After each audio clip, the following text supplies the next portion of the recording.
හරි අද MCQ booster 14 වෙනි පේපර් එක අපි යන් පළවෙනි ප්‍රශ්නෙට. පළවෙනි ප්‍රශ්නේ වස්තුවක් මත ක්‍රියා කරන බලය F වස්තුවේ විස්ථාපනය x සහ කාලය t සමග වෙනස් වන ආකාරය පහත සම්බන්ධතාවයෙන් නිරූපණය වේ. F සමානයි a sin ct ධන b cos dx කියලා අපිට දෙනවා. a බෙදීම b සහ c බෙදීම d අනුපාතයන්ගේ මාන පිළිවෙලින් අපින් අහනවා. සමීකරණයක් දෙනවනේ අපිට. පළවෙනි ප්‍රශ්නේ අපිට සමීකරණයක් දෙනවා a sin ct f සමානයි a sin ct ධන b cos dx ධන b cos dx අපෙන් අහන්නේ a බෙදීම b සහ c බෙදීම d. a බෙදීම b ගේ මාන සහ c බෙදීම d ගේ මාන. ඔන්න ඔය දෙක තමයි අපි හොයන්න ඕනේ. මේ වගේ සමීකරණයක් දැක්කම දැන් අපිට පැහැදිලිවම කියනවා බලය හොයන්න මේ සමීකරණය නිවැරදි කියලා. මේ සමීකරණය නිවැරදි. එහෙමනම් අපි දන්න කාරණාවක් තමයි මේ සමීකරණය මාන අතින් නිවැරදි වෙන්න ඕනේ. මාන අතින් නිවැරදි වෙන්න ඕනේ. එතකොට මේ පදයේ මාන මේ පදයේ මාන මේ පදයේ මාන වලට සමාන වෙන්න ඕනි. ඒක පළවෙනි කාරණාව මේක විසඳද්දී. අනිත් කාරණාව තමයි තව කාරණාවක් අපිට උවමනා වෙනවා. මේ ත්‍රිකෝණමිතික අනුපාතය ඇතුළ මේ ත්‍රිකෝණමිතික අනුපාතය ඇතුළ cos පදය ඇතුළ නැත්නම් sin පදය ඇතුළ මෙන්න මේ කොටසේ මාන නැති වෙන්න ඕනි. ඒකේ මාන එක වෙන්න ඕනි. එහෙම කියන්නත් පුළුවන්. ct ගේ මාන ගත්තොත් ct ගුණිතයේ මාන ගත්තොත් ඒක එක වෙන්න ඕනි. ඒකේ මාන කැපියාමක් සිද්ධ වෙන්න ඕනි. දැන් t කියන්නේ කාලයේ මානනේ. එහෙනම් c කියන්නේ t ඍණ එක වෙන්න ඕනි. dx ගත්තොත් මෙයාගේ මාන සැලකුවත් dx ගුණිතයේ මාන සැලකුවත් ඒකත් එක වෙන්න ඕනි. මොකද ත්‍රිකෝණමිතික පදවල අභ්‍යන්තරයට ත්‍රිකෝණමිතික පදවල ඇතුළට කොයිම වෙලාවකවත් මාන එන්න බෑ. ත්‍රිකෝණමිතික අනුපාතයක් ඇතුළට මාන එන්න බෑ. එතකොට ct ගේ මාන එක වෙන්න ඕනි. මේ කොටසේ මාන එක වෙන්න ඕනි. සහ dx මේ කොටසේ මාන එක වෙන්න ඕනි. හරි ඒ විදිහට හිතලා අපිට අර අනුපාත දෙක හොයාගන්න පුළුවන්. දැන් ct අපිට t කියන්නේ කාලය කියලා දෙනවනේ. එතකොට c ගේ මාන අපිට හොයාගන්න පුළුවන්. c ගේ මාන t ඍණ 1යි. මෙයා t නේ. t මෙහෙම බෙදලා අරන් උට්ට ගත්තාම t ඍණ 1යි. d ගේ මාන ගත්තොත් d ගේ මාන හොයන්න x කියන්නේ අපිට දෙනවා විස්ථාපනය කියලා. x මෙහෙම බෙදීමක් විදිහට ගත්තා. x කියන්නේ එතකොට l නේ. මේක තව ලියුවොත් dl කියලා ගමු. d ගේ මාන සහ x ගේ මාන l. එතකොට එක බෙදීම l යටට එනවනේ. එතකොට d ගේ මාන කියන්නේ l ඍණ 1යි. අපි ගහන එක දෙයක් තමයි c බෙදීම d ගේ මාන. c ගේ මාන t ඍණ 1 සහ d ගේ මාන l ඍණ 1. එතකොට c බෙදීම d ගේ මාන අපිට එනවා lt ඍණ 1ක්. මේ l ඍණ 1 හුට්ට ගියාම l වෙනවා. lt ඍණ 1ක් ලැබෙනවා. හරි අනිත් කාරණාවෙන් අපිට හොයාගන්න පුළුවන් a බෙදීම b ගේ මාන. ඒකේ මේ කොටසේ මාන වලට සමාන වෙන්න ඕනි. එහෙම බැලුවාම දැන් a sin ct ගේ මාන බලයේ මාන වලට සමාන වෙන්න ඕනි. sin ct කියන කොටසට මාන නැහැ. ct ඇතුලේ මානක් නැහැ. මේ එළියෙත් මාන නැහැනේ. එතකොට a ගේ මාන සමාන වෙන්න ඕනි f ගේ මාන වලට. a ගේ මාන සමාන වෙන්න ඕනි f ගේ මාන වලට. ඒ වගේම b ගේ මාන සමානත් වෙන්න ඕනි f ගේ මාන වලට. මේ දෙකේම දැන් මේ කොටස ගත්තත් මේ පදයට සමාන වෙන්න බෑ මාන අතින්. එතකොට cos dx කියන කොටස ත්‍රිකෝණමිතික අනුපාතයක්. මේ කොටසේ අභ්‍යන්තරයටත් මාන නැහැ. මේ පිටින් බැලුවත් මාන නැහැ. කෙලින්ම b ගේ මාන f ගේ මාන වලට සමානයි. එතකොට a බෙදීම b ගේ මාන කියන්නේ f ගේ මාන බෙදීම f ගේ මානනේ. ඒ කිව්වේ 1. a බෙදීම b ට මාන නැත. හරි උත්තර බලමු. අපිට මුලින්ම අහන්නේ a බෙදීම b ගේ මාන. ඒක බිඳුවයි m බිඳුවයි l බිඳුවයි t බිඳුවයි C බෙදීම D ගේ මාන LT ඍණ 1යි. එතකොට අපිට පිළිගන්න පුළුවන් උත්තරේ අංක 3. පිළිතුරු අංක 3.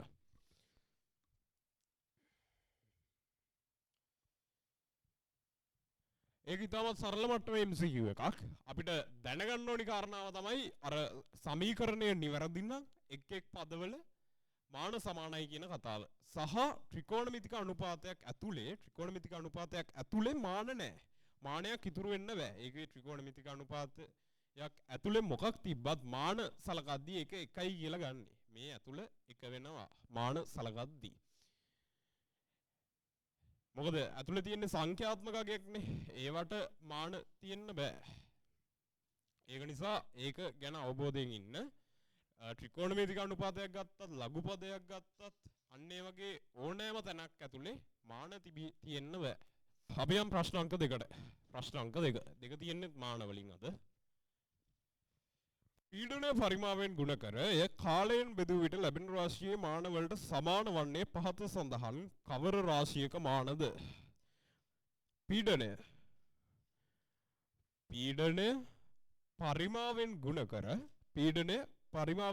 කර එය කාලයෙන් බෙදූ විට ලැබෙන රාශියේ මාන. කාලයෙන් බෙදනවා. පීඩනයේ මාන ගත්තොත් මෙන්න මේකේ මාන අපෙන් අහන්නේ ඒක මොන රාශියටද සමාන වෙන්නේ කියලා අපෙන් අහන්නේ. පීඩනයේ මාන M L ඍණ 1 T ඍණ 1. ඒක ආවේ T ඍණ 2. ඒක ආවේ කොහෙන්ද කියලා හිතුවොත් දැන් පීඩනය කියන්නේ බලය බෙදීම වර්ගඵලයනේ. බලය බෙදීම වර්ගඵලය. එතකොට බලය කියන්නේ ML T ඍණ 2. ML T ඍණ 2. ඒ කියන්නේ L වර්ග. එතකොට මේ දෙක කැපිලා උඩට ගියාම ML ඍණ 1 T ඍණ 2. මේ මූලික ඒවා මතක තියන් ඉන්න. එතකොට ලේසි. පීඩනය ML ඍණ 1 T ඍණ 2. පරිමාව කියන්නේ L ඝණය. L ඝණය. බෙදීම කාලය කියන්නේ T. එතකොට මේ ගුණ වුණාම ML ඝණය මෙතන තියෙන්නේ. L ඍණ 1 තියෙන්නේ. එතකොට ගුණ වුණාම L වර්ගයක් හැදෙනවා. T උට්ට ගියාම T ඍණ 3ක් හැදෙනවා. T ඍණ 3. මේ තියෙන්නේ කාගේ මානද? ශක්තිය මාන ගත්තොත් ශක්තිය කියන්නේ චාලක ශක්තිය වගේ ගත්තොත් ශක්තියේ මාන කියන්නේ ml වර්ග T ඍණ 2. ml වර්ග T ඍණ 2. මෙයා තමයි ශක්තියේ මාන. මේ ශක්තිය. මෙයා නෙමෙයිනේ මෙතන තියෙන්නේ. එයා ආයෙත් කාලයෙන් බෙදිලා. කාලයෙන් බෙදුලා කියන්නේ මෙතනින් හැදින්නේ ක්ෂමතාවය. මේ තියෙන්නේ ක්ෂමතාවයේ මාන. ml වර්ග T ඍණ 3 කියන්නේ ක්ෂමතාවයේ මාන. සාමාන්‍යයෙන් ඔය මූලික ටිකේ මාන ටික මතක තියාගන්න. එතකොට ලේසි වැඩේ. එතකොට අපිට උත්තරේ ගන්න පුළුවන් පිළිතුරු අංක 5. පිළිතුරු අංක 5 ක්ෂමතාවය. ඒකත් ගොඩක් ලේසි MCQ එකක්. අපිට නිකම්ම හදා ගන්න පුළුවන්. වටිනාම දේ තමයි අර ml වර්ග T ඍණ 3 සහ ml ඍණ 1 T ඍණ 2 අන්න ඒ වගේ ඒවා ටක් ගාලා අපේ ඔළුවට එන්න ඕනි. ඒකේ ක්ෂමතාවයේ මාන කිව්වහම මොකද්ද? පීඩනයේ මාන කිව්වහම මොනවද? දැන් දිග වල මාන කිව්වහම අපිට L කෙලින්ම ඔළුවට එනවනේ. ඒ වගේ අර ලොකු ඒවා පීඩනය, බලය, ක්ෂමතාවය අන්න ඒවා ටක් ගාලා ඔළුවට අපේ මාන කෙලින්ම අපේ ඔළුවට එන්න ඕනි. ඒක ප්‍රැක්ටිස් කරන්න ඕනි. හරි ප්‍රශ්න අංක 3ට යන්. ප්‍රශ්න අංක 3.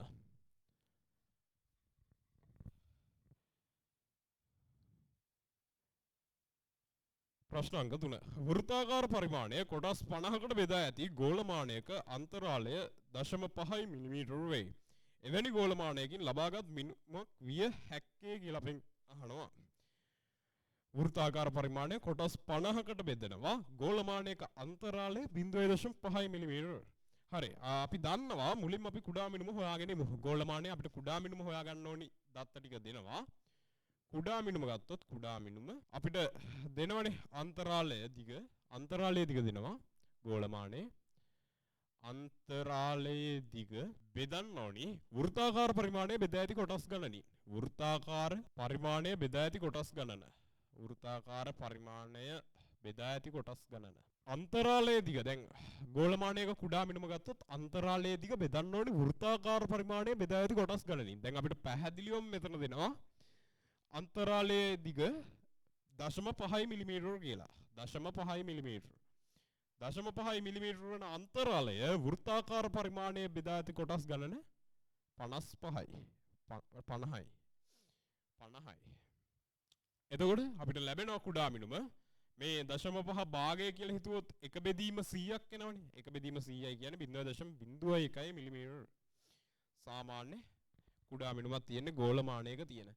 අපෙන් අහන්නේ මේකෙන් ලබාගත් මිනුමක් විය හැක්කේ කියලා.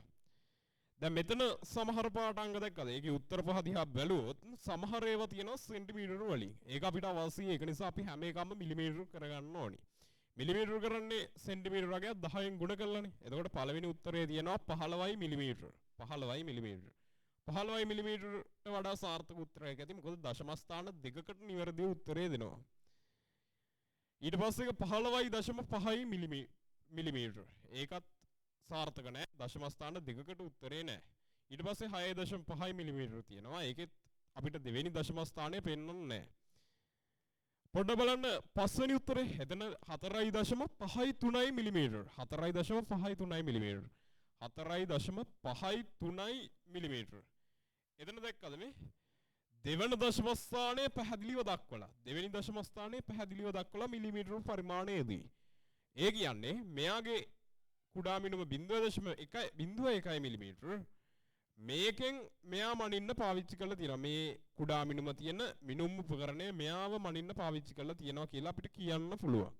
අනිත් කිසිම මිනුමක අනිත් කිසිම පාඩාංකයක එක්ක 4.5 තියෙනවා මිලිමීටර නැත්නම් 6.5 තියෙනවා. අන්න ඒ වගේ උත්තර ටිකක් තමයි උතන දීලා තියෙන්නේ සාමාන්‍යයෙන්. මේ කිසිම එකක ඊග දෙවෙනි දශම ස්ථානයේ නිරූපණය වෙන්නේ නැහැ පැහැදිලිව. ඒ කියන්නේ මේවා මේකෙන් මනින්නත් පුළුවන්. ඉතින් ඒ වුණාට එහෙම වුණොත් මෙතන බිඳුව කියලා හරි නිරූපණය කරන්න ඕනි. නමුත් මෙතන එහෙම බිඳුවක් නිරූපණය කළා නැහැනේ. ඒක නිසා පළවෙනි දශම ස්ථානයේ විතරයි උත්තරේ දීලා තියෙන්නේ. ඒක නිසා මේවා ඒකෙන් මැනීමට වඩා මෙන්න මේක තමයි සාධාරණ උත්තරය. මෙයාගේ මොකද දෙවෙනි දශම ස්ථානයත් පැහැදිලිව නිරූපණය කරලා තියෙනවා. මෙයා තමයි ගොඩක් දුරට ගෝලමානයෙන් මනින්න නැති උපකරණය මේ දක්වා ඇති ගෝලමානයෙන්. එතකොට පිළිතුරු අංක අපිට උත්තරේ ගන්න පුළුවන් පිළිතුරු අංක 5 4.53යි. ඊයන් හතරවෙනි ප්‍රශ්නෙට විශාලත්වයේ F එකිනෙකට යම් කෝණයකින් ආනතව ක්‍රියා කරන බල දෙකක දෛශික ඓක්‍ය දෛශික අන්තරයට දරන අනුපාතය එකකි. බල දෙකෙහි දෛශික ඓක්‍ය සංප්‍රයුක්තය දෛශික අන්තරයේ සංප්‍රයුක්තයත් නිරූපණය කරන බල දෙකෙහි සංප්‍රයුක්තය අපෙන් අහනවා. හොඳ ප්‍රශ්නයක්. විශාලත්වයේ F එකිනෙකට යම් කෝණයකින් ආනතව ක්‍රියා කරන බල දෙකක දෛශික ඓක්‍ය දෛශික අන්තරයට දරන අනුපාතය එකයි. දෛශික ඓක්‍ය දෛශික අන්තරයට දරන අනුපාතය එකයි කියන්නේ දෛශික ඓක්‍ය. අපි ගමුකෝ දැන් මේ බලය අපිට දෙනවා විශාලත්වයේ F එකිනෙකට යම් කෝණයකින් ආනතව ක්‍රියා කරන බල දෙකක. විශාලත්වයේ F මේ දෙන්නෑම විශාලත්වයේ F මෙයාලා දෙන්න ක්‍රියාත්මක වෙන්නේ යම් කෝණයක් ආනතව. මේක තියරි කාරණාව මම තව චුට්ටෙන් මතක් කරන්නම්. ඒක මේ දෙන්නේ දෛශිකමය ඓක්‍ය F අපි දැන්ට මේක මම F1 F2 කියලා ලියනවා. F1 දන F2 කියන එකේ දෛශිකමය ඓක්‍ය සමාන වෙනවා F1 ඍණ F2 ගේ දෛශිකමය අන්තරයට. දෛශික ඓක්‍යයක් දෛශික අන්තරයට සමාන වෙනවා. හැබැයි මේකේ කියන්නේ මේ දෙන්න අතර අනුපාතය එකක් වෙනවා කියන එකනේ. ඉතින් මේක අනුපාතය කියන්නේ මේ කොටසම මෙහෙම බෙදිලා මේක එකක් වෙනවා. ඒක හරස් ගුණ කරපුවම කෙලින්ම මේක සමාන වෙනවා. අනුපාතය එකයි කියන්නේ අනිවාර්යයෙන්ම මේ දෙක සමාන වෙන්න ඕනි. දෛශිකමය ඓක්‍ය දෛශිකමය අන්තරයට සමාන වෙන්න ඕනි. ඔය වගේ එක අවස්ථාවක් තියෙනවා. ඒ තමයි ඍජුකෝණී විදිහට දෛශික පිහිටීමේදී. දැන් මම මෙතන F දෙකම සමානයි මේකේ ගානේ මේ දෙක සමානයි. ඒත් මං තියරිය මතක් කරන්න ඕන නිසා පොඩ්ඩක් වෙනස් විදිහට යනවා. F1 F2 මෙන්න මේ විදිහට ඍජුකෝණීය තියෙයි නම් දෛශික ඓක්‍ය හැම වෙලාවෙම දෛශික අන්තරයට සමානයි. දෛශික ඓක්‍ය දෛශික අන්තරයට සමානයි. එහෙම කොහොමද වෙන්නේ? දැන් මේ විදිහට ගත්තොත් මම මේක දික් කළ ඍජුකෝණයක් අශ්‍රාකාර විදිහට ඇඳ ගන්නවා මේ රූපේ. හරි. දැන් මේක ඍජුකෝණී මේ තියෙන ඍජුකෝණ ආශ්‍රයක්. මේක F1 නම් හොඳට බලන්න මෙන්න මෙයත් F1 නේ.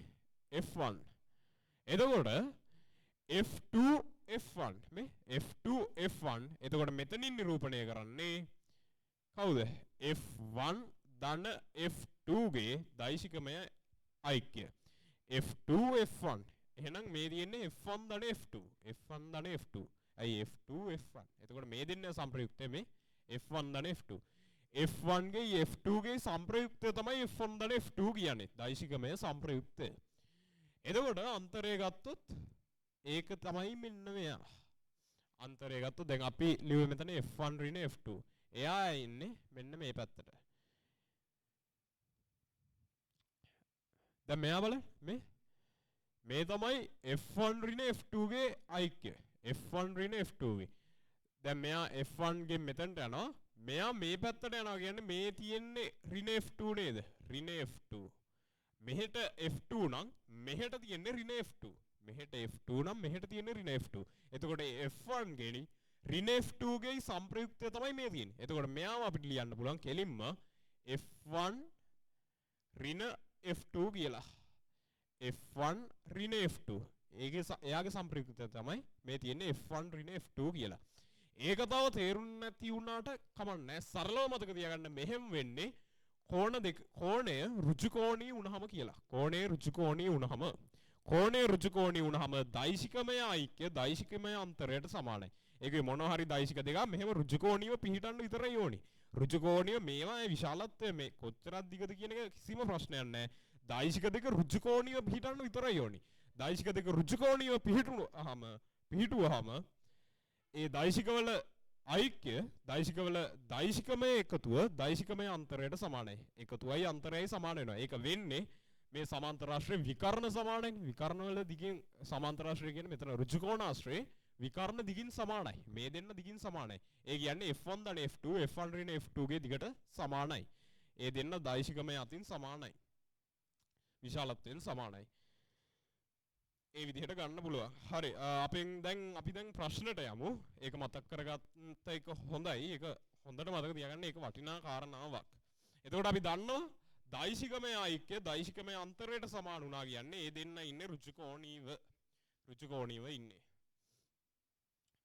මෙන්න මේ සටහන පොඩ්ඩක් තේරුම් නැති වුණාට කමක් නැහැ ඒක එච්චර ලකුවටම හිතන්න එපා ඒක තේරුම් ගන්න උත්සාහයක් දරන්න පොඩි දැන් අපි යම් ගන්නට විශාලත්වයේ F යම් එකිනෙකට යම් කෝණයකින් දැන් අපි දන්නවා අර යම් කෝණය කවුද කියලා විශාලත්වයේ F වලින් තියෙන්නේ මෙයා ඍජුකෝණී මෙයාත් F අපෙන් අහන්නේ දැන් මෙයාගේ සම්ප්‍රයුක්තය අපි ගණනය කරමු දෛශිකවල එකතුවේ සම්ප්‍රයුක්තය ඒක එනවා මෙතනින් මූල දෙකයි F කියලා මොකද සමාන බල දෙකක් අපි රිසල්ටන්ට් එක ගැන හොයන්නේ වර්ගමූල F වර්ග ධන F වර්ග දෙකයි F වර්ග මූල දෙකයි F එතකොට මේ දෛශිකවල අන්තරය ගත්තොත් අන්තරය කියන්නේ එකක් අනිත් පැත්ත හරවනවා ඒක දැන් මෙහෙම F නේ තියෙන්නේ මෙන්න මේ දිහාවට තියෙනවා ඍණ F ගේ ඍණ F ගේ සම්ප්‍රයුක්තය තමයි මෙයාගේ අන්තරය කියන්නේ ඒක මෙන්න මේ දෙන්නේ අන්තරය එතකොට මේකත් එන්නේ F වර්ගයම එනවා ඍණ F ගේ වර්ගයත් F වර්ගයමනේ මූල ඇතුලේ දෙකයි F වර්ගය මූල දෙකයි F මෙතනින් එන්නේ මූල දෙකයි F මෙන්න මේ දෙන්න සම්ප්‍රයුක්තය නේද අහන්නේ දෛශික දෙකේ ඓක්‍යයේ සම්ප්‍රයුක්තයත් දෛශික දෙකේ අන්තරයේ සම්ප්‍රයුක්තයත් අතර සම්ප්‍රයුක්තය මේ දෙන්න සම්ප්‍රයුක්තය දෛශික දෙකේ එකතුවේ සම්ප්‍රයුක්තය අපි හෙව්වා දෛශික දෙකේ අන්තරයේ සම්ප්‍රයුක්තය අපි හෙව්වා ඒ දෙන්න සම්ප්‍රයුක්තය තමයි අපෙන් ප්‍රශ්නෙට අහන්නේ එතකොට මෙන්න මේ බල දැන් කිසිම එකක් තේරුම් නැහැ මෙන්න මේ දෙන්න සම්ප්‍රයුක්තය හොයන්න ඕනි එතකොට අපි රිසල්ටන්ට් එක ගන්නවා දැන් මේ අංශක 45කින් යන තුනේ මෙයත් අංශක 45කින් අනත වෙන්නේ මොකද බල දෙකම සමානව තිබ්බේ එතකොට හරි මැදින් යන්නේ එතකොට මෙයා ඍජුකෝණී මැද එක්කෙනා රුචිකෝණී. එතකොට මෙයාටත් අපිට අර කෙලින්ම උත්තරේ ගන්න පුළුවන් මූල 2යි f ගේ වර්ගය ධන මූල 2යි f ගේ වර්ගයේ වර්ගමූලය. උත්තරේ ගන්න පුළුවන් 2යි f වර්ග ධන 2යි f වර්ග වර්ගමූලය 4යි f වර්ගයක් ඇතුළේ හැදෙනවනේ 4යි f වර්ගයේ වර්ගමූලය උත්තරේ 2f 2f. හරි උත්තරේ අපිට තියෙනවා පිළිතුරු අංක 2 2f. හරි ප්‍රශ්න අංක 5. රූපය දක්වා ඇති පරිදි අවකාශයේ පවතින ස්කන්ධය 1 කිලෝග්‍රෑම් වන වස්තු අංශුවක් මත තිරසට අංශක 60කින් නානතව 10යි මූල 3යි නිව්ටන් බලයක් ක්‍රියා කරයි. වස්තුව තබා ඇති අවකාශයේ නිදහස් නම් වස්තුව චලිතය ආරම්භ කරන ත්වරණය අපෙන් අහන්නේ. අවකාශය නිදහස් තැනක අංශුවක් තියෙනවා. මෙන්න මේ විදිහේ අංශුවක් තියෙනවා. මෙයාගේ බර අපිට දෙන්නේ කිලෝග්‍රෑම් 1යි කියලා. ඒ කියන්නේ මම කෙලින්ම දා ගන්නවා නිව්ටන් 10යි කියලා. මෙයා මත බලයක් අපිට ලකුණු කරලා දෙනවා. අංශක 60කින් ක්‍රියාත්මක වෙන 10යි මූල 3යි නිව්ටන් බලයක්. 10යි මූල 3යි නිව්ටන් බලයක්. මේ අංශුව චලිතය ආරම්භ කරන ත්වරණය අපෙන් අහන්නේ. සෑහෙන්න ලේසි මට්ටමේ ප්‍රශ්නයක්. මෙයාගේ බල දෙකේ සංප්‍රයුක්තය හුවා F සමාන m දැම්මා ත්වරණය හොයාගත්තා. එච්චරයි තියෙන්නේ. බල දෙකේ සංප්‍රයුක්තය ගන්න අපි මුලින්ම x අක්ෂයටයි y අක්ෂයටයි නැත්නම් මේක අර සූත්‍රය දාන්නත් පුළුවන්. මෙතන අංශක 90 නිසා එතකොට මේක අංශක 150ක් වෙනවනේ. ඒක චුට්ටක් අර cos 150 හොයන එක පොඩ්ඩක් අමාරු වෙන්න පුළුවන්. ඒක නිසා මම x අක්ෂයටයි y අක්ෂයටයි මේක විභේදනය කරගන්නවා. හොඳට බලන්න. x අක්ෂයට විභේදනය කරද්දී මෙයාගෙන් x අක්ෂයට බලපෑමක් වෙන්නේ නැහැ. මෙයා සිරස් බලයක්. ඒකෙන් තිරස් බලය තිරස් දිශාවට බලපෑමක් වෙන්නේ නැහැ නේ. තිරස් දිශාවට වෙන එකම බලපෑම 10යි මූල 3 cos 60. 10යි මූල 3යි cos 60. 10යි මූල 3යි cos 60. 10යි මූල 3යි cos 60. සිරස් දිශාවට තියෙන බල ගත්තොත් සිරසට ගත්තොත් 10යි මූල 3යි sin 60. 10යි මූල 3යි sin 60 සහ පහළට බලය තියෙනවා නිව්ටන් 10ක්. මේක සම්පූර්ණයෙන්ම මෙයාට සමානයි. මම තව ස්ටෙප් එකක් යනවා. 10යි මූල 3යි sin 60 කියන්නේ 10යි මූල 3යි sin 60 කියන්නේ 10යි මූල 3 sin 60 කියන්නේ මූල 3 බෙදීම 2යි. 10යි මූල 3යි cos 60 කියන්නේ 10යි මූල 3යි cos 60 භාගයයි. පහළට නිව්ටන් 10ක්. එතකොට මේ බල ටික ගත්තොත් මේවා සංප්‍රයුක්තය. තව ස්ටෙප් එකක් ගියොත් ඒක මෙයා අඩු කරන්න පුළුවන්. උඩට යෙදෙන බලයෙන් මේ පහළට තියෙන බලය අඩු කරන්න පුළුවන්. එතකොට මේක සමාන වෙනවා සම්පූර්ණයෙන්ම දැන් මූල 3 වාරයක් මූල 3 කියන්නේ 3යි. මේ දෙකට මෙතන 10 කැපෙනවා 5යි. 5 වැඩි කිරීම 3 15යි. නිව්ටන් 15ක් උට්ටේන දෙනවා. පහළට නිව්ටන් 10ක් තියෙනවනේ. ඒක මේ නිව්ටන් 15න් අඩු වෙනවා. x අක්ෂය ගත්තොත් එයා මේ දෙකට 10 කැපෙනවා 5යි කියලා 5යි මූල 3යි නිව්ටන්. මෙතන 10යි නිව්ටන්ගෙන් 15යි නිව්ටන්ගෙන් 10යි නිව්ටන් ගියහම 5යි නිව්ටන් කියලා උත්තරයක් එනවා. y අක්ෂයට 5යි නිව්ටන් මේ පැත්තට තියෙනවා 5යි මූල 3යි නිව්ටන්. හරි ලේසි. දැන් මෙන්න මේ දෙන්නේ සංප්‍රයුක්තය හොයාගන්න තියෙන්නේ. මම මේ දැන් රූප සටහන් පහක් ඇඳලා තියෙන්නේ. මේ පහම සරල සමයි. මෙයා ඇඳත් අර ඇඳත් ඔය මොක ඇඳත් ඒකෙන් පෙන්වන දේ එකම තමයි පෙන්වන්නේ. දැන් මම සංප්‍රයුක්තය හොයාගන්නවා. සංප්‍රයුක්තය තනි බලයකට ගන්නවා. 5යි නිව්ටන් සහ දැන් අපිට ආවේ රූපේ මේ පැත්තට 5යි මූල 3යි නිව්ටන් සහ සිරස් අක්ෂයට 5යි නිව්ටන් නේ.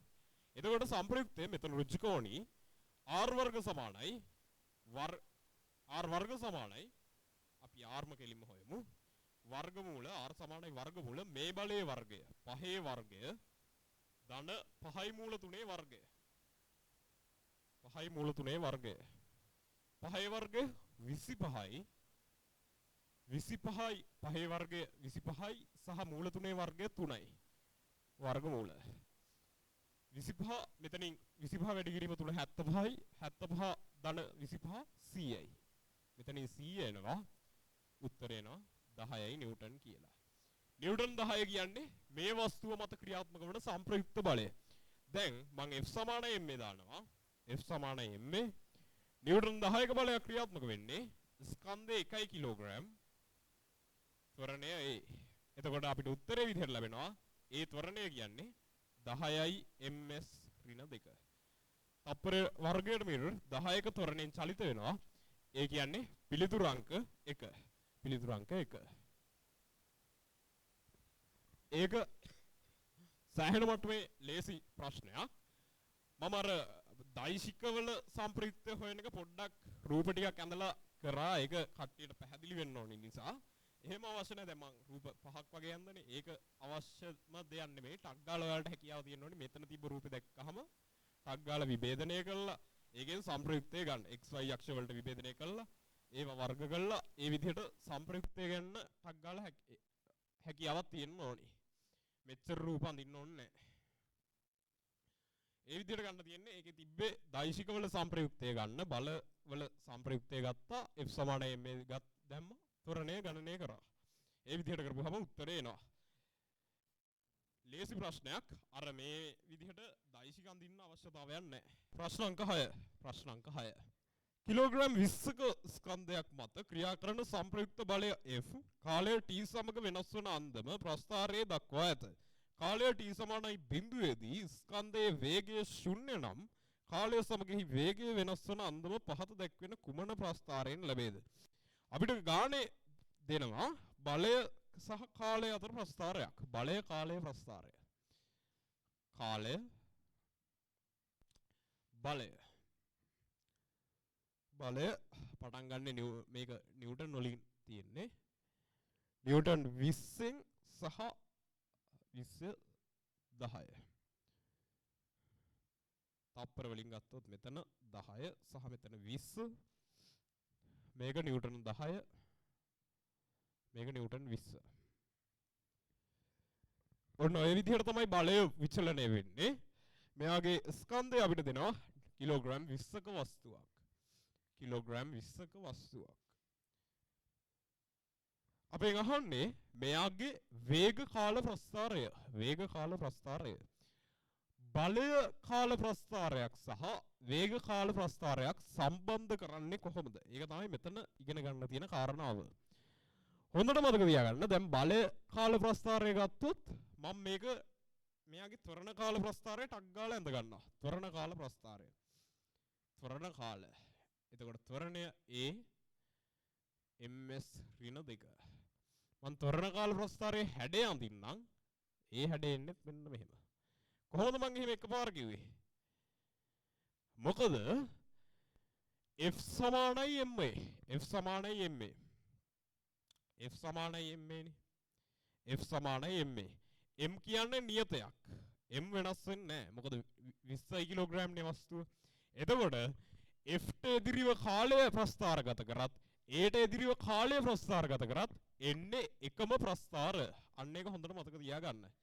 නියත ස්කන්ධයක් ඇති වස්තුවක බලය කාලය ප්‍රස්ථාරය ගත්තත් ත්වරණ කාල ප්‍රස්ථාරය ගත්තත් තියෙන්නේ එකම හැඩයක්. එකම හැඩයක්. තවදුරටත් පැහැදිලි කරොත් දැන් මෙයාට මුලින්ම දෙන්නේ නිව්ටන් 20ක බලයන්නේ. නිව්ටන් 20ක් දීගෙන ඉන්නවා තප්පර 10ක් යනතුරු. නිව්ටන් 20ක් දෙන්නේ. එතකොට මම f සමානයි ma දානවා. කෙලින්ම f සමානයි ma දානවා. f සමානයි ma. නිව්ටන් 20ක බලයක් දෙන්නේ ස්කන්ධය කිලෝග්‍රෑම් 20යි. ඒ ත්වරණයක් A 1 ms ඍණ 2. දැන් දිගටම දෙන්නේ නිව්ටන් 20ක බලයන්නේ. නිව්ටන් 20ක් දිගටම දීගෙන තියෙනවා. ස්කන්ධයක් නොවෙනස්ව 20ම තියෙනවා. එතකොට මේ තප්පර 10 පුරාවට මෙයාගේ ත්වරණය 1 ms ඍණ 2. 1 ms ඍණ 2. එයත් වෙනසක් නොවීම තියෙනවා. වෙනසක් වෙන්නේ නැහැ. තප්පර 10ක් යනතුරු මෙයාට තියෙන්නේ 1 ms ඍණ 2ක ත්වරණයක්. මොකද නිව්ටන් 20 වෙනසක් වෙන්නේ නැහැ. ස්කන්ධයේ වෙනසක් වෙන්නේ නැහැ. දැන් f සම මේ කොටස ගත්තොත් එතකොට තියෙන්නේ f ට 10යිනේ. නිව්ටන් 10. ස්කන්ධයේ 20.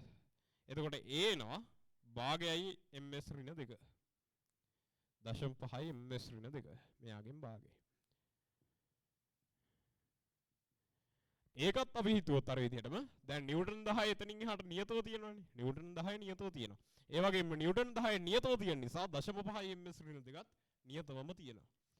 ඔය විදිහට අපිට අඳ ගන්න පුළුවන් ත්වරණ කාල ප්‍රස්ථාරය. ත්වරණ කාල ප්‍රස්ථාරය. දැන් අපෙන් අහන්නේ මොකද්ද? අපෙන් අහන්නේ වේග කාල ප්‍රස්ථාරය. වේග කාල ප්‍රස්ථාරය.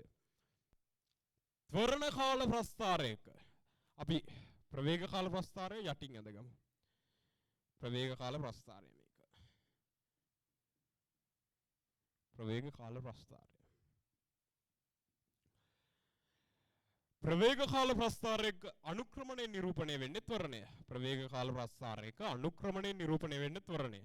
එතකොට දැන් මෙයාගේ අනුක්‍රමණය මුල් තප්පර 10 සලකද්දී මේක 20 මේ තප්පර 10 සලකද්දී ත්වරණය 1 ms ඍණදගනේ. ත්වරණයේ වෙනසක් වෙන්නේ නැහැ. මේ පේනවද? ත්වරණයේ වෙනසක් වෙන්නේ නැහැ. ඒ වගේම මෙයාගේ අනුක්‍රමණයේ වෙනසක් වෙන්නත් බෑ. අනුක්‍රමණයේ වෙනසක් වෙන්නේ නැත්නම් මෙයා සරල රේඛීය වෙන්න ඕනි. සරල රේඛීය වෙන්න ඕනි. අපිට ගානේ ආව ත්වරණය 1 ms ඍණ 2 කියලා. ත්වරණය 1 ms ඍණ 2. එහෙනම් මෙතනදී ත්වරණය 1 ms ඍණ 2 කියන්නේ පළවෙනි කොටසේ අනුක්‍රමණය දැන් මෙතන තප්පර 10යිනේ. මේ කෝණය අංශක 45ක් වෙන්න ඕනි පළවෙනි කොටසේදී. මොකද ත්වරණය 1 ms ඍණ 2. tan 45නේ 1 වෙන්නේ. tan 45 1 වෙනවා කියන්නේ මෙතන 10 වෙන්න ඕනි. ඒ වගේම මෙතන වේගය කීයක් වෙන්න ඕනිද? 10යි ms ඍණ 1 වෙන්න ඕනි. මෙයා බෙදීම මෙයාගේ අගේ. මෙයා බෙදීම මෙයාගේ අගේ 1 වෙන්න ඕනි. අනුක්‍රමණය 1යිනේ. ඒකේ ත්වරණය 1යි. ඒ කියන්නේ මෙයා බෙදීම මෙයා 1 වෙන්න ඕනි. මෙයා තප්පර 10යි නම් මෙයා 10යි ms ඍණ 1. මෙයා තප්පර 10යි නම් මෙයා 10යි ms ඍණ 1. ඊට පස්සේ 0.5 ms ඍණ 2 ත්වරණයක් තියෙන්නේ. මෙතනට යද්දි 20 සෙකන්ඩ්ස් වෙනවා කියන්නේ මෙතන තියෙන්නේ තප්පර 10ක්. ඒ කියන්නේ මෙතනදී මේ තියෙන්නේ තප්පර 10ක්නේ. මේ කොටස තප්පර 10ක්. මෙතනදී 5ක් ඉස්සෙන්න ඕනි. 5ක්. මොකද අනුක්‍රමණය අපිට හම්බෙන්නේ 0.5යි කියලා. අනුක්‍රමණයේ භාගයයි. x අක්ෂයත් එක්ක හදන කෝණයනේ. ඒකෙ මෙන්න මේ කෝණය tan භාගයයි. මේ කෝණයේ tan අගය භාගයට සමාන වෙන්න ඕනි. භාගයට සමාන වෙන්න ඕනි. භාගය වෙන්න නම් මෙතන 10 තිබිලා මෙතන 5 වෙන්න ඕනි. දැන් 5 බෙදීම 10 ගත්තොත් ඒක භාගයයි. දැන් අපිට ගානේ දත්තයක් විදිහට මෙතන 10යිනේ. එතකොට මේ උස 5ක් වෙන්න ඕනි. 5 බෙදීම 10 භාගයයි කියලා උත්තරේ එනවා එතකොට. මේ උස 5යි කියන්නේ මේක 15යි ms ඍණ 1. 15යි ms ඍණ 1. ඔන්න ඔයක තමයි වේග කාල ප්‍රස්ථාරය. එතකොට අපිට උත්තරේ ගන්න පුළුවන් පිළිතුරු අංක 4 කියලා. ඒක ඒ ප්‍රශ්නේ ගත්තොත් පිළිතුරු අංක 4 කියලා අපිට නිවැරදි උත්තරේ හම්බෙනවා. ප්‍රශ්න අංක 7. ප්‍රශ්න අංක 7. හොඳ ප්‍රශ්නයක් තියෙන්නේ. තිරස් බිමක සිට u ප්‍රවේගයෙන් ප්‍රක්ෂේපණය කරන ලද වස්තුවක තිරස් හා සිරස් විස්ථාපන පිළිවෙලින් x හා y නම් x හා y අතර සම්බන්ධය y සමානයි ax ඍණ bx වර්ග වේ. මෙහි a හා b නියත වේ. වස්තුවේ ප්‍රක්ෂේපණ කෝණය තිරසට θ අංශක නම් tan θ බෙදීම cos වර්ග θ හි අගය සමාන වන්නේ කියලා අපෙන් අහනවා. g කියන්නේ ගුරුත්වජ ත්වරණය. හරි අපි යම් ප්‍රශ්නෙට. ප්‍රශ්න අංක 7. ප්‍රක්ෂිප්තාකාරයක් ගැන කියන්නේ අපිට කියන්නේ u ප්‍රවේගයෙන් ප්‍රක්ෂේපණය කිරීමක්. තිරසට අංශක θ අනතියකින් මෙයා ගිහිල්ලා y උසක් ගමන් කරද්දී තිරස්ව ගමන් කර දුර x. දැන් මෙයා ඒකේ ප්‍රක්ෂිප්තයක් නෙමෙයි. ප්‍රක්ෂිප්තයේ දැන් ඕනෑම වෙලාවක xy තියෙන්න පුළුවන්. xy කියන්නේ විචලනයක්. ඒක දැන් මෙයා මෙහෙම ගමන් කරනවානේ. එතකොට x ට ඉදිරිය y වෙනස් වෙනවා මේ. x දුර ඈත් වෙනවා මේ. දුර ඈත් වෙනවා. එතකොට උසත් එන්න වැඩි වෙනවා. දුර ඈත් වෙනවා. උසත් වැඩි වෙනවා. x උත් වැඩි වෙනවා y ත් වැඩි වෙනවා. යම් උසකට ආවට පස්සේ y උපරිමයට එනවා. ඊට පස්සේ y එන්න අඩු වෙනවා. ඒත් x දිගටම මේ x වැඩි වෙවි යනවා. අන්න ඒක තමයි උතන කියන්නේ. xy කියන්නේ විචලනයක්. හරි දැන් අපි යමු ගානට. ගාන කොහොමද හදන්නේ කියලා. මම මුලින්ම සාමාන්‍ය ප්‍රක්ෂිප්තාකාරය ගණන් වල මුලින්ම කරන්නේ තිරසට s සමානයි ut දාගන්න එක. දැන් x දුරක් එන්න ගත වන කාලය හොයනවා. ඒකේ මේ x තිරස් විස්ථාපනයක් ගන්න x තිරස් දුරක් යන්න කොච්චර කාලයක් යනවද? x විස්ථාපනයක් ප්‍රවේගය තිරස් දිශාවට අපි දාන්නේ. එතකොට u cos θ t සමානයි x බෙදීම u cos θ මෙහාට ගත්තා. ඒ කියන්නේ මෙතනින් ඉඳන් මෙතනට එන්න ගත වෙනවා x බෙදීම u cos θ කාලයක්. හරි දැන් අපි දා ගන්නවා y මේකට සම්බන්ධ කරගන්න ඉපේ කොහෙන් හරි y සම්බන්ධ කරගන්න ඕනි. අපිට මෙතෙන්දි ප්‍රවේගයේ කිසිම අදාළත්වයක් නැහැ. ඒක නිසා මම දානවා v නැති සමීකරණය. ඒ කියන්නේ සිරසට s සමානයි ut ධන භාගයයි at වර්ගය. විස්ථාපනයේ සිරස්ව ඉහළට y මේ මෙතන ඉඳන් මෙතනට සිරස් විස්ථාපනය y සමානයි සිරස්ව ඉහළට ප්‍රවේගය u sin θ කාලය අපි හොයාගත්ත x බෙදීම u cos θ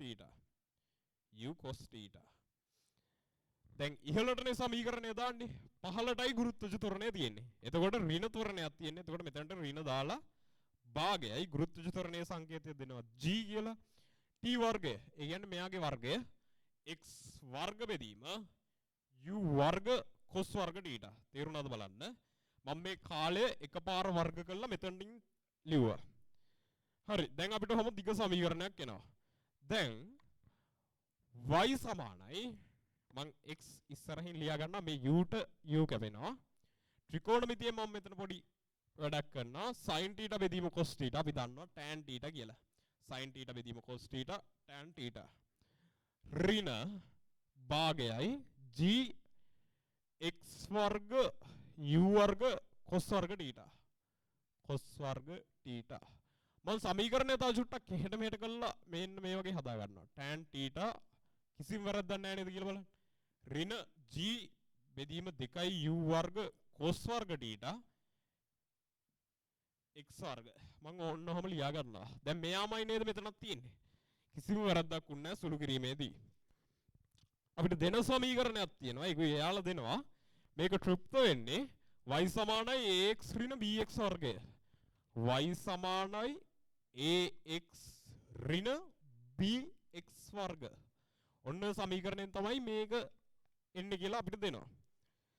ඒ කිව්වේ සරලවම කිව්වොත් a සහ b නියත වෙලාවට a සහ b නියතයි නම් මේ x සහ y විචලනය වෙන්නේ මේ විදිහට කියලා දෙනවා. දැන් බලන්න මේ සමීකරණයමයි නේද මෙතන තියෙන්නේ. ඒ කිව්වේ මට කෙලින්ම ලියා ගන්න පුළුවන්. දැන් මෙතන තියෙන්නේ y සමානයි ax. මෙතන තියෙන්නේ y සමානයි tan θx. එතකොට a සමානයි tan θ අනුරූප සාධක වලින්. ඍණ bx වර්ග b ට b කියන්නේ මෙන්න මෙයාට මේ b කියන්නේ මෙයාට b සමානයි g බෙදීම 2 u වර්ග cos වර්ග θ. හරි. තේරුම් නැති කට්ටිය බලන්න. දැන් අපිට එයාලා දෙන සමීකරණය මේක. එයාලා දෙන්නේ මෙන්න මේ සමීකරණය. අපි හදා ගන්නවා මෙන්න මේ සමීකරණය. චලිත සමීකරණ පාවිච්චි කරලා අපි හදා ගන්නවා මේ සමීකරණය. එයාලා අපිට දෙන්නේ මේ සමීකරණය. එයාලා අපිට කියනවා x හා y මේකෙන් තෘප්ත වෙනවා කියලා. ඒකේ x ට යම් වගේක් දාදී ඊට අනුරූප y එකේ මෙතනින් එනවා. ඒකේ මේ සමීකරණය හරි. එයාලා අපිට මේ සමීකරණය දෙනවා. අපි හදා ගන්නවා මේ සමීකරණය. මේ සමීකරණ දෙකම හරිනේ. අපි හදාගත්ත එකත් හරි. මෙයා ගොල්ලෝ දෙන එකත් හරි. එතකොට ඒ හරියන එක සමීකරණ දෙකම හරි කියන්නේ x සහ x වර්ගයක් තියෙනවා. a සහ b නියත. එතකොට මේ දෙන්න අනුරූප පද දෙක සමාන වෙන්න ඕනි. a tan θ ට සමාන වෙන්න ඕනි. g බෙදීම 2 u වර්ග cos වර්ග θ b ට සමාන වෙන්න ඕනි. අපෙන් අහන්නේ ටිකක් විශේෂ කෙනෙක් tan θ බෙදීම cos වර්ග θ. tan θ බෙදීම cos වර්ග θ හදා ගන්න පුළුවන් ලේසිම ක්‍රමය තමයි මේ දෙන්න ගුණ කිරීම. මම මෙයා 1 කියලා දා ගන්නවා. මෙයා 2 කියලා දා ගන්නවා. මම 1 ගුණ කරනවා 2කින්. 1 ගුණ කරනවා 2කින්. එතකොට ab ගුණ වෙනවා. ab කියලා එනවා එක පැත්තකින්. අනිත් පැත්තෙන් එනවා tan θ ගුණ කිරීම g බෙදීම 2 u වර්ග cos වර්ග θ. 2 u වර්ග cos වර්ග θ. ඊට පස්සේ අපි tan θ බෙදීම cos වර්ග θ එක පැත්තක තනි කර ගන්නවා. tan θ බෙදීම cos වර්ග θ එක පැත්තක තනි කර ගන්නවා. 2 u වර්ග ab පැත්තට එවනවා. 2 u වර්ග ab 2 u වර්ග උට්ට දැම්මා. g ගෙන් බෙදනවා. g ගෙන් බෙදුවා. tan θ බෙදීම cos වර්ග θට ඒ විදිහට අපිට උත්තරයක් ගන්න පුළුවන්. අපිට ආවේ 2 u වර්ග ab බෙදීම g 2 u වර්ග ab බෙදීම g ඒ කියන්නේ පිළිතුරු අංක 3 පිළිතුරු අංක 3.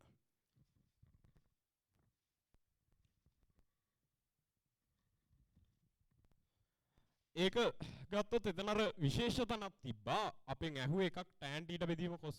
ඒක දැක්කහම අහන්නේ ප්‍රශ්නේ tan θ බෙදීම cos වර්ග θනේ. ඒක දකිද්දි යම් කෙනෙක් පොඩ්ඩක් බය වෙන්න පුළුවන් කොහොමද ගාන හදන්නේ කියලා. ඒත් බය නැතුව අපි දන්න චලිත සමීකරණ ටික දාගෙන ඉස්සරහට යන්න තියෙන්නේ. සහ රතන විශේෂ වැඩක් වුණා පොඩි අනුරූප සාධක ටික අනුරූප පද ටික අපි සමාන කරා. අනුරූප පද ටික සමාන කරා. ඒ වගේ දැන් හැබැයි එතන ඒක සමාන වෙන්නේ ওই සමීකරණ දෙකම නිවැරදි නම් තමයි. දැන් අපි හදපු එක මේක කොහොමත් හරි මේක හරි කියලා යාලා දෙනවා. ඒකේ යාලා මෙතන tan θ තමයි වෙනත් පදයක් විදිහට A දෙන්නේ. මේකට වෙනත් පදයක් විදිහට තමයි B දෙන්නේ. A සහ B අපි හොයන්න ඕනේ. A හෙව්ව මේක B හෙව්ව මේක. ඒක තමයි යාළුවා ටාගට් එක. අපි A B හොයන්න ඕනේ. ඒක තමයි එතනින් බලාපොරොත්තු වෙන්නේ. A B හෙව්වා ඊට පස්සේ අපෙන් අහන එක එන තත්ත්වෙට අහන එක අපිට ලැබෙනකන් අපි සුළු කරගෙන ගියා. අන්න ඒ විදිහට තමයි ගාන හැදුනේ. ලේසි ගානක් හිතලා හැදුවොත් සාමාන්‍යයෙන් මේක ටිකක් අමාරු වෙන්නත් පුළුවන් සමහරුන්ට මේ වගේ ගණන් හදලා නැති කට්ටියට. ඉස්සරහට මේ වගේ ගණන් try කරමු. ප්‍රශ්න අංක 8. අශ්වයෙකු විසින් අශ්ව කරත්තයක් ඇදගෙන යාමේදී අශ්වයාගේ ඉදිරි චලිතයේ සිදුවන ආකාරය අවබෝධ කර ගැනීම සඳහා පහත රූපය භාවිතා කරන්න. ඊට අනුරූපව දී ඇති පහත ප්‍රකාශ සලකා බලන්න කියලා අපිට කියනවා. අශ්වයෙක්ගේ චලිතයක් දෙන්නේ අපිට අශ්වයා රූපයක් විදිහට දෙනවා. අපි ඒක සාමාන්‍ය මිනිහෙක් විදිහට ඇඳගමු. ප්‍රශ්න අංක 8. අශ්වයා කියලා ගන්නවා මම අශ්වයාම එක්ක ඇඳ ගන්නම්. කකුල් 4 ඇඳගමු මොකද අපි බල විතරයි සලකන්නේ. මේ තියෙන අශ්වයා කකුල් 4. මෙන්න මේ ආකාරයේ කියලා හිතමුකෝ අශ්වයා. මේ තියෙන්නේ කකුල් 4. ඔය තියෙන්නේ කකුල් 4. අපි බලන්නේ මේගොල්ලන්ගේ බල පිළිබඳව. අපිට ඒව ගන්තිය දෙනවා. පොළවේ ස්පර්ශ වීමේදී පාද මත අභිලම්බ ප්‍රතික්‍රියා බල ඇතිවේ. පොළවේ ස්පර්ශ වීමේදී පාද මත අභිලම්බ ප්‍රතික්‍රියා බල ඇතිවේ. පොළවේ ස්පර්ශ වීමේදී පාද මත අභිලම්බ ප්‍රතික්‍රියා බල ඇතිවේ. හරියටම හරි වගන්තිය. මොකද දැන් අශ්වයානේ මේ ඉන්නේ. මේ තියෙන්නේ පොළව. මේ තියෙන්නේ පොළව. ඔය තියෙන්නේ පොළව. මේ ඉන්නේ අශ්වයා. මෙයාගේ බර පහලට එදෙනවා අභිලම්බ ප්‍රතික්‍රියාව උඩට එදෙනවා. මේ අශ්වයා ඉන්නේ කකුල් 4න් හිටගෙනනේ. එතකොට අභිලම්බ ප්‍රතික්‍රියාවල් මෙන්න මේ වගේ යෙදෙනවා. අභිලම්බ ප්‍රතික්‍රියාවල් ලම්බකව සිරස්ව ඉහළට යෙදෙනවා. එතකොට අපිට කියන්නේ වගන්තිය පොළවේ ස්පර්ශ වීමේදී පාද මත අභිලම්බ ප්‍රතික්‍රියා ඇති වේ. පාද මත අභිලම්බ ප්‍රතික්‍රියා ඇති වෙනවා. එයාගෙන් තමයි මෙහෙම සිරස්ව ඉහළට මෙයා උස්සගෙන ඉන්නේ අභිලම්බ ප්‍රතික්‍රියාවල් වලින්. එතකොට අපිට කියන්න පුළුවන් ඒ වගන්තිය නිවැරදි. ඒ වගන්තිය හරි. අපි යම් B වගන්තියට පාද මගින් පොළව තෙරපනු ලබන ආකාරය හා ප්‍රමාණය අනුව ඝර්ෂණ බල ඇතිවීමත් විශාලත්වය තීරණය වේ. පාද මගින් පොළව තෙරපනු ලබන ආකාරය හා ප්‍රමාණය අනුව ඝර්ෂණ බල ඇතිවීමත් විශාලත්වය තීරණය වේ. හරි වගන්තිය. මොකද අපි දන්නවා F සමානයි μr. F සමානයි μr. කොහොම සමීකරණයක් තියෙනවනේ. එතකොට F සමානයි μr කියන්නේ R මත μ F රඳා පවතිනවා. μ කියන්නේ පොළොවයි අශ්වයාගේ කකුලයි මත රඳා පවතින සාධකයක්නේ. එතකොට මෙතන අපි μ නියතයි කියලා ගන්න පුළුවන්. එතකොට R වැඩි කරද්දි අපිට කියන්න පුළුවන් F වැඩි වෙනවා කියලා.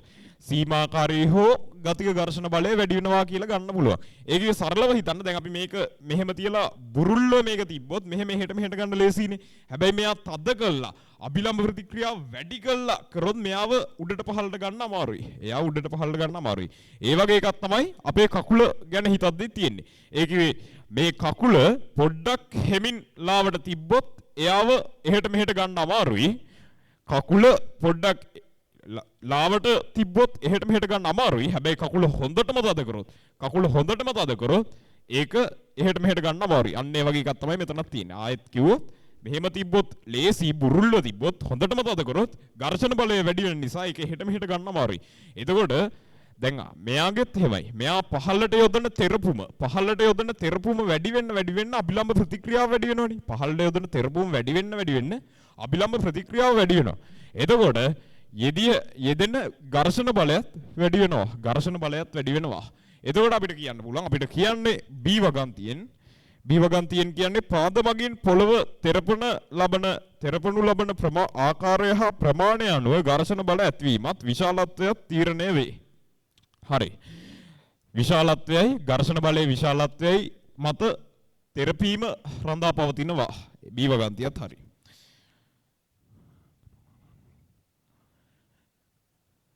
පොළව ස්පර්ශ නොවූ පාදයේ මත බල ඇතිවීමක් නැත. හරි.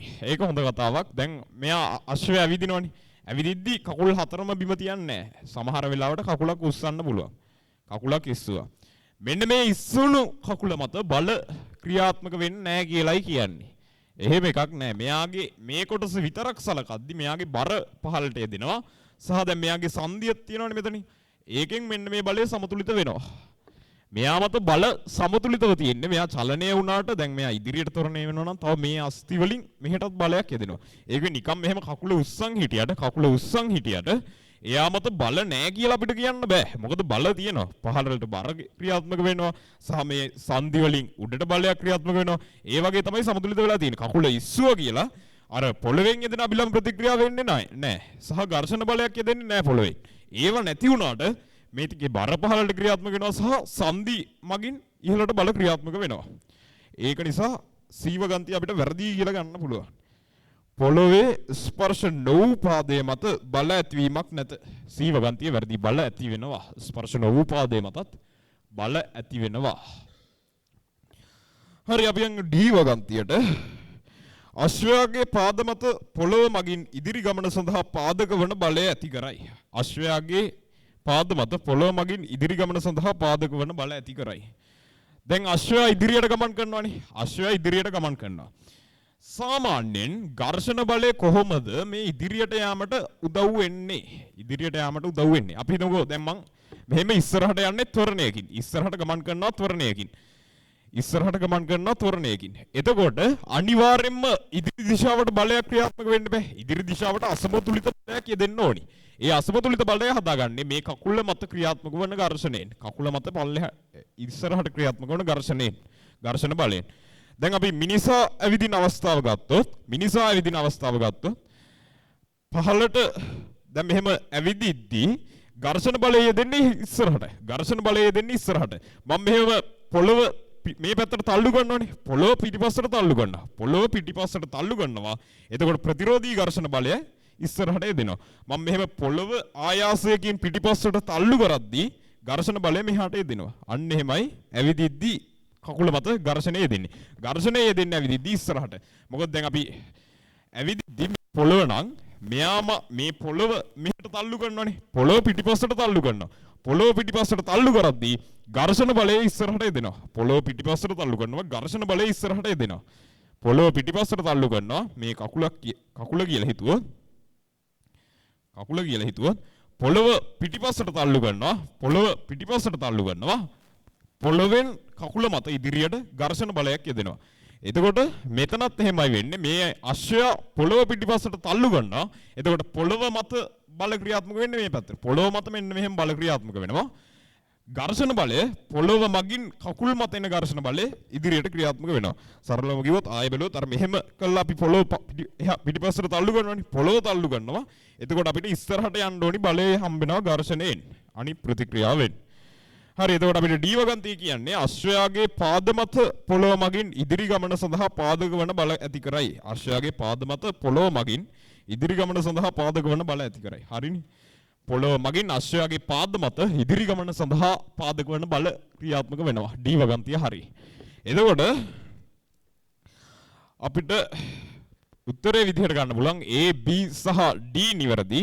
A B සහ D නිවැරදි. පිළිතුරු අංක 4. අපි යන් ඊගාට 9 වෙනි ප්‍රශ්නෙට. ප්‍රශ්න අංක 9. මිනිසෙක් යම් ලක්ෂයකින් ආරම්භ කර නැගෙනහිර දිශාවට කිලෝමීටර් 1ක්ද දකුණට කිලෝමීටර් 5ක්ද නැවත නැගෙනහිරට දෙසට කිලෝමීටර් 2ක්ද අවසානයේ උතුරු දෙසට 9 කිලෝමීටරද ගමන් කරයි. ඔහුගේ විස්ථාපනය අපෙන් අහනවා. ලේසි ප්‍රශ්නයක්. ශිෂ්‍යත්ව මට්ටමේ ප්‍රශ්නයක්. ප්‍රශ්න අංක 9. අපිට කියන්නේ අපි මේකේ පිහිටීම් සටහන ඇඳගමු.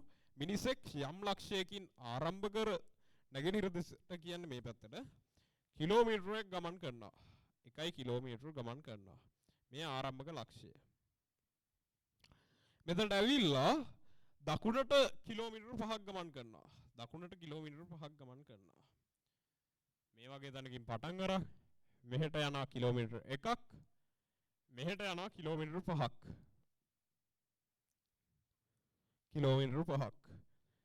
නැවත නැගෙනහිර දෙසට කිලෝමීටර 2ක් යනවා. නැවත නැගෙනහිර දෙසට කිලෝමීටර් 2ක්.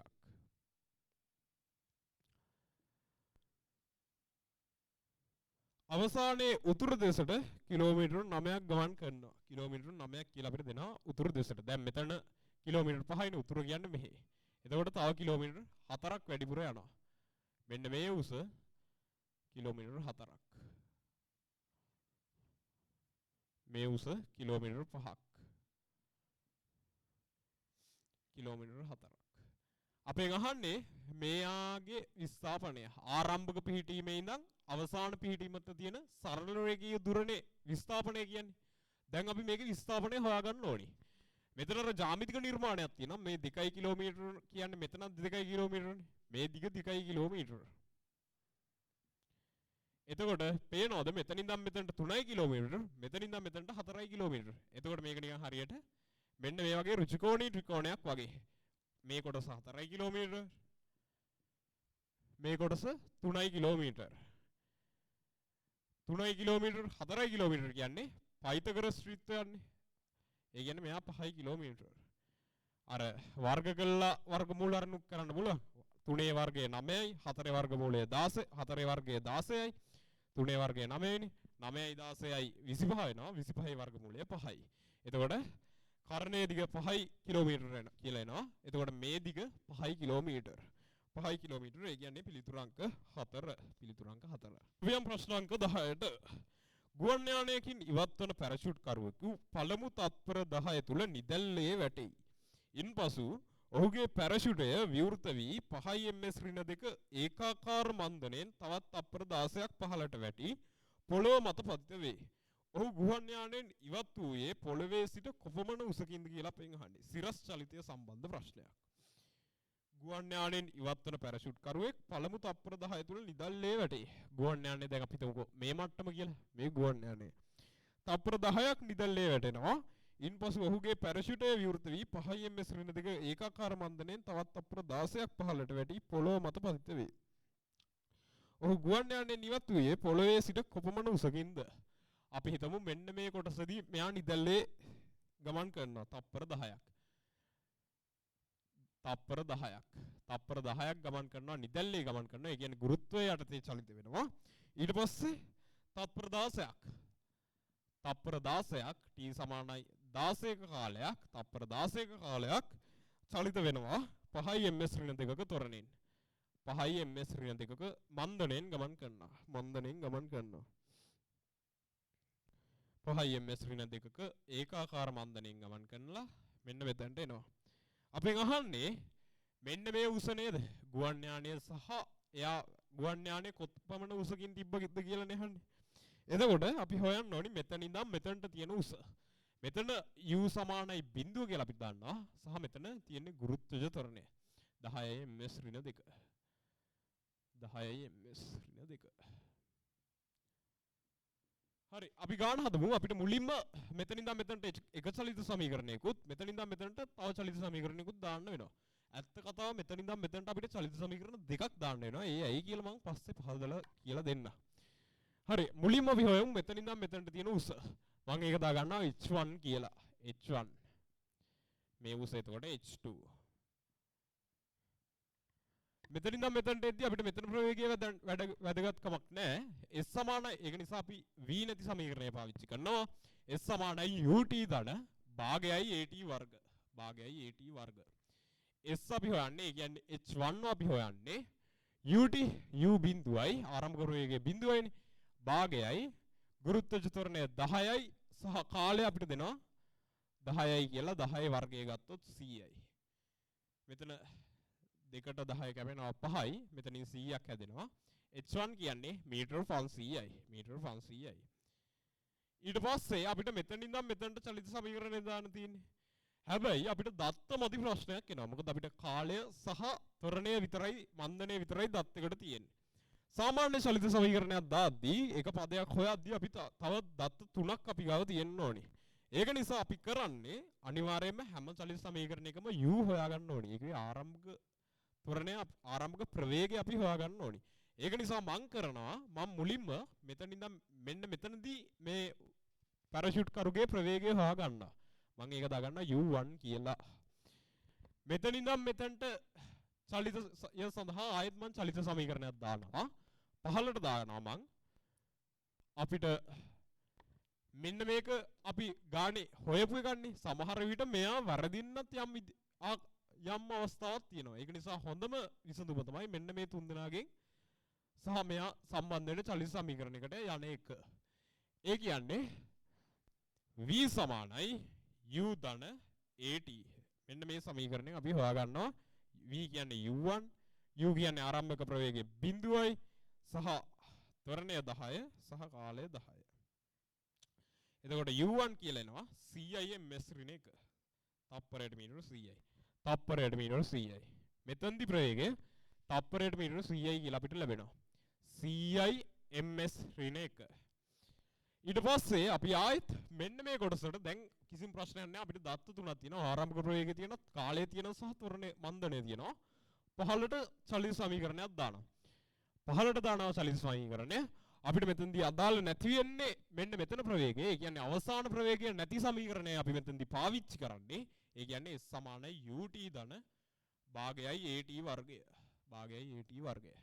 අපි හොයන්නේ h2 ut කියන්නේ අපිට ආව වේගය 100යි කියලා. කාලය අපිට දත්තයක් විදිහට සපයනවා 16. මන්දනයක් ක්‍රියාත්මක වෙන්නේ. එතකොට මෙතන ඍණ ලකුණක්. ඒ කියන්නේ උඩටනේ ත්වරණය තියෙන්නේ. භාගයයි 5යි මන්දනයේ විශාලත්වය. ත්වරණය කාලය අපිට දෙන්නේ 16 කියලා. 16 වැඩි කිරීම 16. සුළු කරගන්න තියෙන්නේ 16 වැඩි කිරීම 100 කියන්නේ 1600යි. දෙකට මෙතන 16 කැපුණාම 8යි.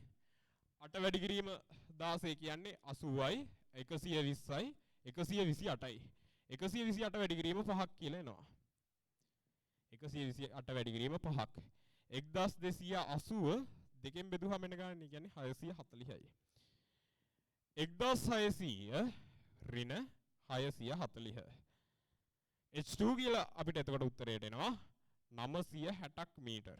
960ක්. මේකෙන් මේක අඩු කරපුවම 960ක් මීටර කියලා එනවා. 500යි මීටර h1, h2 කියන්නේ 960යි මීටර. මුළු උස කියන්නේ h කියලා ගත්තොත් h1 ධන h2 නේ.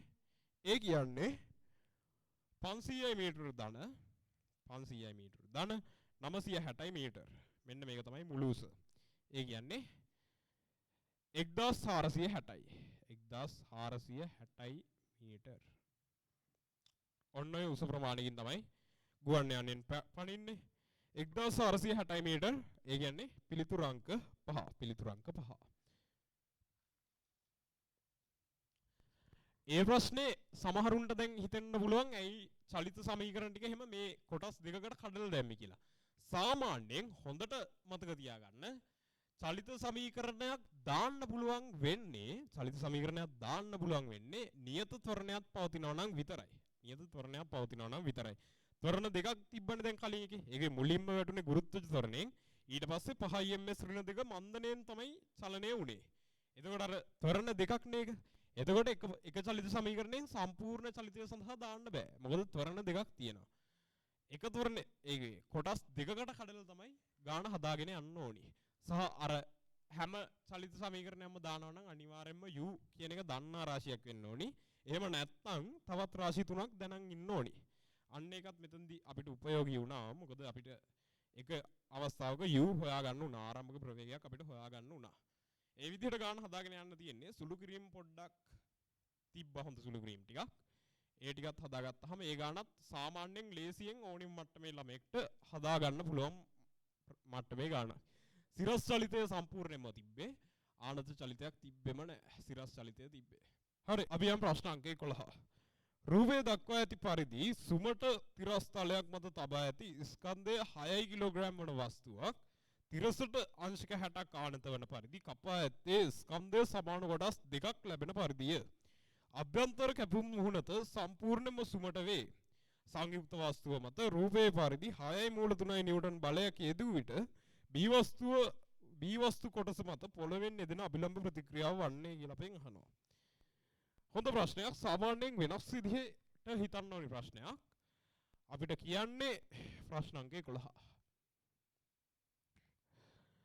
මෙන්න මේ වගේ සුමට තිරස් තලයක් තියෙනවා. මේකේ කපන ලද ස්කන්ධ කොටසක් තියෙනවා. මෙන්න මේක කැපුම අංශක 60යි. කැපුම අංශක 60යි. මෙන්න මේ අංශක 60කින් සුමටව කපලා තියෙනවා.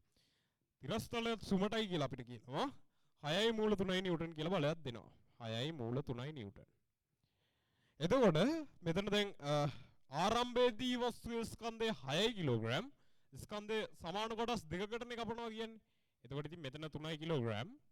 මෙතනත් 3 කිලෝග්‍රෑම්. හරි. මේ වස්තුව දැන් මෙහෙම තල්ලු කරද්දී මේ දෙන්න එකටම චලිත වෙනවනේ. ඒක මෙහෙම දැන් තියෙන වස්තුවක් හිතින්ම වාගත්තොත් මෙයාට මෙහෙම බලයක් දෙද්දී මේ කුට්ටිය පිටින්ම එහාට චලිත වෙනවා. මම දැන් හොයනවා මේ සමස්ත පද්ධතිය සලකා. සමස්ත පද්ධතියට මම දානවා F සමානයි ma. F සමානයි ma. 6යි මූල 3යි නිව්ටන් සමානයි. දැන් මේ සමස්ත පද්ධතියම ගනිද්දි මෙයාගේ ස්කන්ධය කිලෝ 6යි. කිලෝ 6යි. කිලෝ 6යි ත්වරණය A. එතකොට එනවා 6ට 6 කැවෙනවා.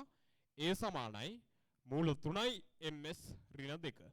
ඒ කිව්වේ මේ විදිහට චලනය කරද්දී මේ වස්තු පද්ධතිය මේ කොටස මේ හැමෝම චලිත වෙන්නේ මූල 3යි ms ඍණ 2 වලින්. මූල 3යි ms ඍණ 2. දැන් මම කලින් ගත්තේ පද්ධතියමනේ. දැන් මම මෙන්න මේ කොටස සලකනවා. ඒ කිව්වේ තිරස්තලයක තියෙනවා. මෙන්න මේ විදිහේ මෙන්න මේ කොටස සලකනවා. ඒ කිව්වේ B කොටස. B කොටස සලකනවා. මෙයාව සලකද්දී මම මෙයා මත බල ටික ලකුණු කරගන්නවා. දැන් 30යි නිව්ටන් කෙලින්ම මෙහෙම අභිලම්බ ප්‍රතික්‍රියාවෙන් සමාන වෙනවනේ.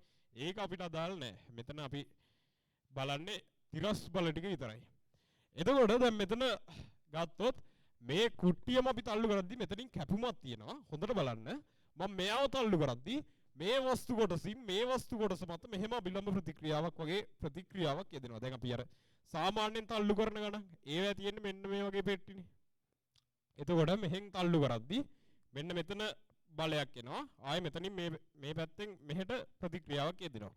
නමුත් මෙතන තියෙන්නේ ආනතව. ඒක මේකම ආනතව තියෙනවා. එතකොට වෙන්නේ මේකට ලම්බකව මේ වස්තුවෙන් මේ වස්තුව මත R බලයක් යෙදෙනවා නම් මේ වස්තුවෙන් මේ වස්තුව මත R බලයක් යෙදෙනවා. මේකවා මේ තලයට ලම්බකයි. තලයට ලම්බකයි. මෙතනත් මේ තලයට ලම්බක කතාව තියෙනවනේ. මේ තලයට ලම්බකව තමයි ප්‍රතික්‍රියාව දෙන්නේ. මෙතනත් තලයට ලම්බකව තමයි ප්‍රතික්‍රියාව දෙන්නේ. එතකොට මෙයා මත බලගද්දී මේ ප්‍රතික්‍රියාව එන්නේ R එන්නේ මෙයාට ලම්බකව. අපිට කියනවා මෙතන අංශක 60යි කියලා. එහෙමනම් මෙතන මේ විදිහට ඍජුකෝණී ත්‍රිකෝණයක් හදුවොත් මෙතන අංශක 30යිනේ. මෙතන අංශක 30යි කියන්නේ මෙතන අංශක 60යි. මේක අංශක 60යි. මේක අංශක 60යි. R අංශක 60කින් තියෙනවා. හරි. එතකොට බරත් අපි ලකුණු කරගමු. 3 කිලෝග්‍රෑම් කියන්නේ නිව්ටන් 30යි. නිව්ටන් 30යි. මුළු අභිලම්බ ප්‍රතික්‍රියාව මම R1 කියලා ලකුණු කරගන්නවා. R1. දැන් අපි මෙතන නොදන්නා පදයකට තියෙනවනේ R. නොදන්නා පදයක් තමයි R. මම මේකට මේ වස්තු කොටසට විතරක් B ට පමණක් මෙයා B ට පමණක් දානවා. F සමානයි ma. B ට පමණක් තිරසට දානවා. F සමානයි ma. F සමානයි ma. තිරසට F සමානයි ma දාද්දී මෙතනින් මට එන්නේ R sin 60. R sin 60. R sin 60 සමානයි ස්කන්ධය කිලෝ 3යි. කිලෝග්‍රෑම් 3යි. ත්වරණය දැන් මේ සංයුක්ත කුට්ටිය යන්නේ මූල 3ක ත්වරණයෙන්. එහෙමනම් මෙයත් යන්නේ මූල 3ක ත්වරණයෙන්, මෙයත් යන්නේ මූල 3ක ත්වරණයෙන්. මොකද එකටමනේ චලිත වෙන්නේ. එතකොට 3යි මූල 3. අපිට අතනින් ආව R sin 60 කියන්නේ මූල 3 බෙදීම දෙකක් සමානයි 3යි මූල 3. මූල 3ට මූල 3 කැපෙනවා. R සමානයි 6යි නිව්ටන්. R කියන්නේ නිව්ටන් 60යි. අපෙන් අහන්නේ මුළු අභිලම්බ ප්‍රතික්‍රියාව. අභිලම්බ ප්‍රතික්‍රියාව. මුළු අභිලම්බ ප්‍රතික්‍රියාව. පොළවෙන් වස්තුව මත යෙදෙන මුළු අභිලම්බ ප්‍රතික්‍රියාව. ඒක ගන්න දැන් R cos 60 බැලුවොත් අපි සිරස් අක්ෂය ඔස්සේ බල සැලකුවොත් සිරස් අක්ෂය ඔස්සේ සම්ප්‍රයුක්ත බිඳුව වෙන්න ඕනි. මොකද දැන් මෙයා මෙහෙන් චලනය වෙනවා කියලා මේගොල්ලෝ මෙහෙම සිරස් තලයේ චලනය වීමක් වෙන්නේ නැහනේ. ඒ කියන්නේ සිරසට බල සමතුලිතයි. ඒ කියන්නේ r cos 60 r cos 60 r cos 60 r cos 60 ධන 30 30 කියන්නේ බර 30 නිව්ටන් සමාන වෙනවා r cos 60 30 සමාන වෙනවා r1ට r1ට r1 සමානයි r කියන්නේ නිව්ටන් 6යිනේ නිව්ටන් 6යි cos 60 භාගයයි ධන 30යි මෙතන 2ට 6 කැපෙනවා 3යි කියලා එතකොට 33යි නිව්ටන් 33යි නිව්ටන් උත්තරේ අපිට හම්බෙන්නේ 33යි නිව්ටන් කියලා ඒ කියන්නේ පිළිතුරු අංක 2 පිළිතුරු අංක 2 ප්‍රශ්න අංක 12 විස්ථාපන කාල ප්‍රස්ථාර 4ක් පහත දක්වා ඇත ප්‍රවේග දෛශිකයේ දිශාව හා ත්වරණ දෛශිකයේ දිශාව ප්‍රතිවිරුද්ධව පවතින්නේ කුමන ප්‍රස්ථාරයේද ප්‍රස්ථාර වලද කියලා අපෙන් අහන්නේ හරි අපිට දෙනවා විස්ථාපන කාල ප්‍රස්ථාර 4ක් ප්‍රශ්න අංක 12 අපිට දෙනවා විස්ථාපන කාල ප්‍රස්ථාර 4ක් කාලය විස්ථාපනය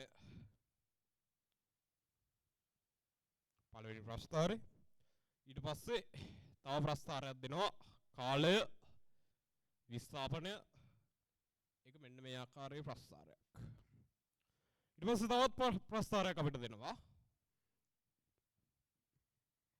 කාලය විස්ථාපනය ගත්තොත් ඒක වෙනස් වෙන්නේ මෙන්න මේ විදිහට අනිත් ප්‍රස්ථාරේ කාලය විස්ථාපනය ගත්තොත් මෙන්න මේ වගේ විචලනයක් තියෙන්නේ. ඔය වගේ ප්‍රස්ථාර 4ක් අපිට දෙනවා.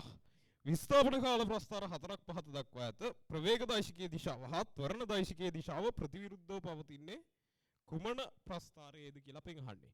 ප්‍රවේග දෛශිකයේ දිශාවයි ත්වරණ දෛශිකයේ දිශාවයි. හරි අපි එක එක ප්‍රස්ථාරය බලමු.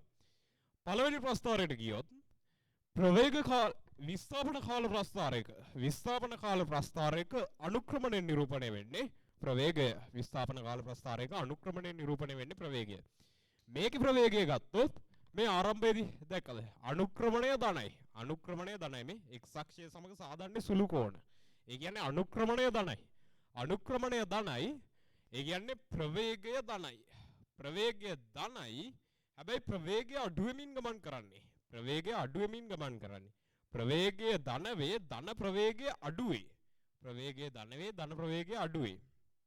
ප්‍රවේගය ධන වේ ධන ප්‍රවේගය අඩුවේ මෙතන ගත්තොත් එතන අනුක්‍රමණය වැඩි වෙමින් ගමන් කරනවා ඒක නිසා ප්‍රවේගය ධන මේ අනුක්‍රමණය ධන සහ ප්‍රවේගය වැඩි වෙමින් ගමන් කරනවා මෙතන ගත්තොත් මෙතන අනුක්‍රමණය මේවා ඍණ අනුක්‍රමණය මේවා දැන් මේකේ සුළු කෝණනේ තියෙන්නේ ඒත් මේකේ එහෙම නැහැ මේකේ මේ මහා කෝණ තියෙන්නේ එන්න මහා කෝණ එතකොට අපිට කියන්න පුළුවන් ප්‍රවේගය ඍණයි මෙතන අනුක්‍රමණය ඍණයි ප්‍රවේගය ඍණ වේ ඍණ ප්‍රවේගය අඩු වේ මේ එන්න අනුක්‍රමණය අඩු වෙනවා බෑවුම අඩු වෙනවා මේ එන්න බෑවුම අඩු වෙනවා මේ හරිය තියෙන පල්ලම නෙමෙයි මේ හරිය තියෙන්නේ ඊට වඩා බෑවුම අඩුයි ඒ කියන්නේ මේ හරිය ප්‍රවේගය අඩුයි ප්‍රවේගය ඍණ වේ ඍණ ප්‍රවේගය අඩු වේ මෙතන ගත්තොත් ප්‍රවේගය ඍණයි මේ එන්න පල්ලම වැඩි වෙනවා බෑවුම වැඩි වෙනවා අනුක්‍රමණය වැඩි වෙනවා ඒ කියන්නේ ප්‍රවේගය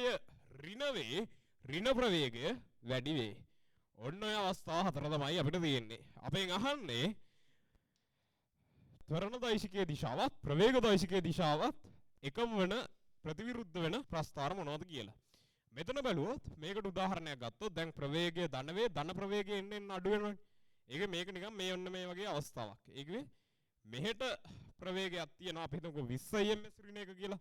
මේක එන්න අඩු වෙනවා. 10 5 4 3 2 එහෙම ගිහිල්ලා නවතිනවා. අන්න ඒ වගේ අවස්ථාවක් තියෙන්නේ. ප්‍රවේගය අඩු වෙමින් ගමන් කරනෝනේ. එතකොට ත්වරණය තියෙන්නේ මෙන්න මේ පැත්තට. ත්වරණය මේ පැත්තට තියෙන්නේ මන්දනයක් තියෙන්නේ.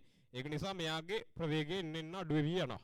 එතකොට එතන ත්වරණය තියෙන්නේ අනිත් පැත්තට. මෙතන ගත්තොත් ප්‍රවේගය තියෙන්නේ මේ පැත්තට ඒ ප්‍රවේගය එන්න වැඩි වෙනවා 20 21 22 23 24 අන්න ඒ වගේ වැඩි වෙවි යනවා ඒ කියන්නේ ත්වරණය තියෙන්නේ මෙන්න මේ පැත්තට. අයි මේ ප්‍රවේගය ධන ප්‍රවේගය වැඩි වෙන්නේ මේක බලමු ප්‍රවේගය ඍණ වේ ඒ කියන්නේ මෙන්න මේ පැත්තට ගමන් කරන්නේ ප්‍රවේගය ඍණ වේ ඍණ ප්‍රවේගය අඩු වේ ඍණ ප්‍රවේගය අඩු වේ ඍණ නැතුව නිකන් සැලුවොත් දැන් එතකොට මේකේ ප්‍රවේගය අඩු වීමන්නේ කියන්නේ. ඒක දැන් මෙතන අනිත් හිතන්න දැන් මේ පොඩි කාලයක් ඇතුළත කලින් ගොඩාක් විස්ථාපනය වෙනස් වුණා. පස්සේ චුට්ට ඒ කාලය ඇතුළතම පොඩි විස්ථාපනය වෙනස් වෙන්නේ. මේ පොඩි විස්ථාපන වෙනස් වෙන්නේ. පොඩි විස්ථාපන. එතකොට අපිට තේරුම් ගන්න පුළුවන් දැන් ප්‍රවේගය මෙහෙට වුණාට ඍණ ප්‍රවේගයක් වුණාට ර්ණ ප්‍රවේගය එන්න අඩු වෙමින් ගමන් කරන්නේ. ඒ කියන්නේ ත්වරණය තියෙන්නේ මේ පැත්තට. ප්‍රවේගය ඍණ වේ, ඍණ ප්‍රවේගය අඩු වේ. ප්‍රවේගය ඍණයි, ඍණ ප්‍රවේගය අඩු වෙනවා. එහෙම වෙන්නේ ධන දිශාවට ත්වරණයක් තිබ්බහම. මෙතන ගත්තොත් ප්‍රවේගය ඍණ වේ. ඒ කියන්නේ ඍණ ප්‍රවේගයක් තියෙන්නේ. ඍණ ප්‍රවේගය එන්න වැඩි වෙනවා. ඍණ ප්‍රවේගය එන්න වැඩි වෙනවා. ඒ කියන්නේ ත්වරණය තියෙන්නේ මේ දිශාවට. ත්වරණය මේ දිශාවට වුණාම ප්‍රවේගය මේ ඍණ දිශාවටත් 20 21 22 23 අන්න ඒ වගේ වැඩි වෙවි ගමන් කරනවා. මෙතන ප්‍රවේගය ඍණ ඒත් ඍණ ප්‍රවේගය අඩු වෙනවනේ. ඒ කියන්නේ ත්වරණය ධන දිශාවට තියෙන්න ඕනි. හරි. දැන් අපෙන් අහන්නේ ප්‍රවේග දෛශිකයේ දිශාව හා ත්වරණ දෛශිකයේ දිශාව ප්‍රතිවිරුද්ධව පවතින්නේ. මෙතන ප්‍රතිවිරුද්ධයි. ප්‍රවේග දෛශිකයේ දිශාව හා ත්වරණ දෛශිකයේ දිශාව මෙතන එකම පැත්තට තියෙන්නේ. මෙතන ආය විරුද්ධයි. මෙතන එකම පැත්තට තියෙන්නේ. එතකොට ප්‍රවේග දෛශිකයේ සහ ත්වරණ දෛශිකයේ දිශාව එකම දිශාවකට නෙමෙයි ප්‍රතිවිරුද්ධ දිශාවන් වල පවතින්නේ. A සහ C රූපවල. එතකොට උත්තරේ පිළිතුරු අංක 3. A හා C. ප්‍රශ්න අංක 13. කුඤ්ඤයේ A කියලා නම් කරලා තියෙනවා. ස්කන්ධයේ M වන අතර එය හා බිම අතර ස්ථිතික ඝර්ෂණ සංගුණකය මෙව්වේ. එය හා B අතර ස්පර්ශය සුමට වන අතර B හි ස්කන්ධය M වේ. B වස්තුව රූපයේ පරිදි තබා මුදාහල විට ඒ නිශ්චල නම් ඒ මත ක්‍රියා කරන ඝර්ෂණ බලය වන්නේ සෑහෙන වෙනස් විදිහේ ගානක්. හොඳට බලා ගන්න. මෙතන ගත්තොත් දැන් මෙන්න මේ වගේ තලයක් තියෙනවනේ. මේ වගේ තලයක මෙන්න මේ වගේ ඒ තියෙන්නේ. ඒකේ ස්කන්ධය අපිට දෙනවා M වන M කියලා. M එහා බිම අතර ස්ථිතික ඝර්ෂණ සංගුණකය මෙව්වේ. ඒක මෙන්න මෙයා සහ මෙයා අතර ඝර්ෂණ සංගුණකය. මෙන්න මේ කොටසේ ඝර්ෂණ සංගුණකය මෙව් කියලා අපිට දෙනවා. එහා B අතර ස්පර්ශය සුමට වන අතර B හි ස්කන්ධය M වේ. B හි ස්කන්ධය M. මෙයාගේ ස්කන්ධය M. Simple M. B වස්තුව රූපයේ පරිදි තබා මුදාහල විට ඒ නිශ්චල වේ නම් ඒ මත ක්‍රියා කරන ඝර්ෂණ බලය අපෙන් අහන්නේ. හරි. මෙන්න මේ ස්පර්ශය සුමටයි. අපි වෙනද ගන්න හදන්නේ මේ ස්පර්ශය රළුයි කියලා හිතලානේ. ඒත් අද ගන්න පොඩ්ඩක් වෙනස්. මෙයා සුමටයි කියලා තමයි ගන්න හදන්නේ. මෙයා පල්ලට චලිත වීමේදී මේක දැන් අත්තරියහම මෙයා පල්ලට එනවනේ. ඒ පල්ලට එද්දී මෙන්න මෙයා නිශ්චලයි කියලා අපිට විශේෂ තත්ත්වයක් දෙනවා. ඒ කියන්නේ මොකද්ද? දැන් මෙයාගේ mg කියලා බලයක් තියෙනවනේ. mg කියලා බරක් තියෙනවා. mg cos theta අපි මෙතන theta කියලා දාගමු. theta කියලා දීලා තියෙනවා. theta mg cos theta mg sin theta කියලා කැඩෙනවනේ. mg sin theta කියලා මෙහෙම කැඩෙනවා.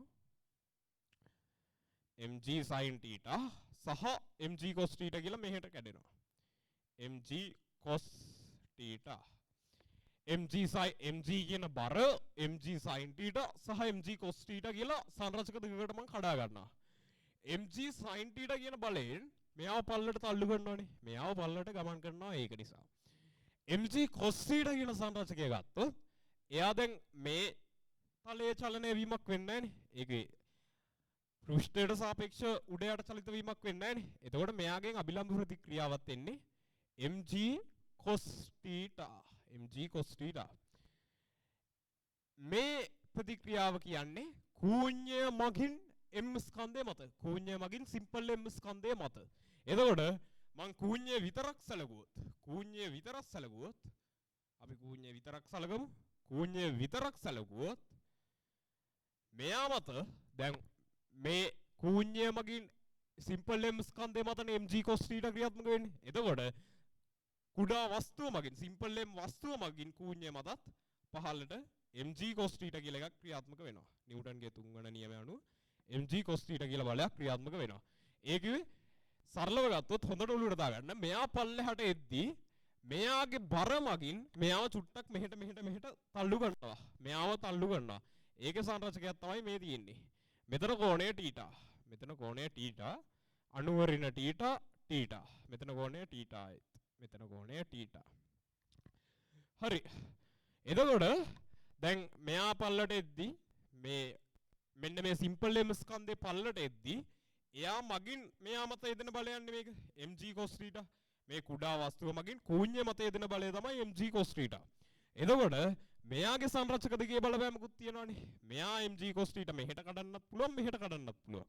ඔතනින් මේ අක්ෂය ඔස්සේ කඩන එක්කෙනාට අභිලම්බ ප්‍රතික්‍රියාව ඉන්නවා බෙහෙතකට.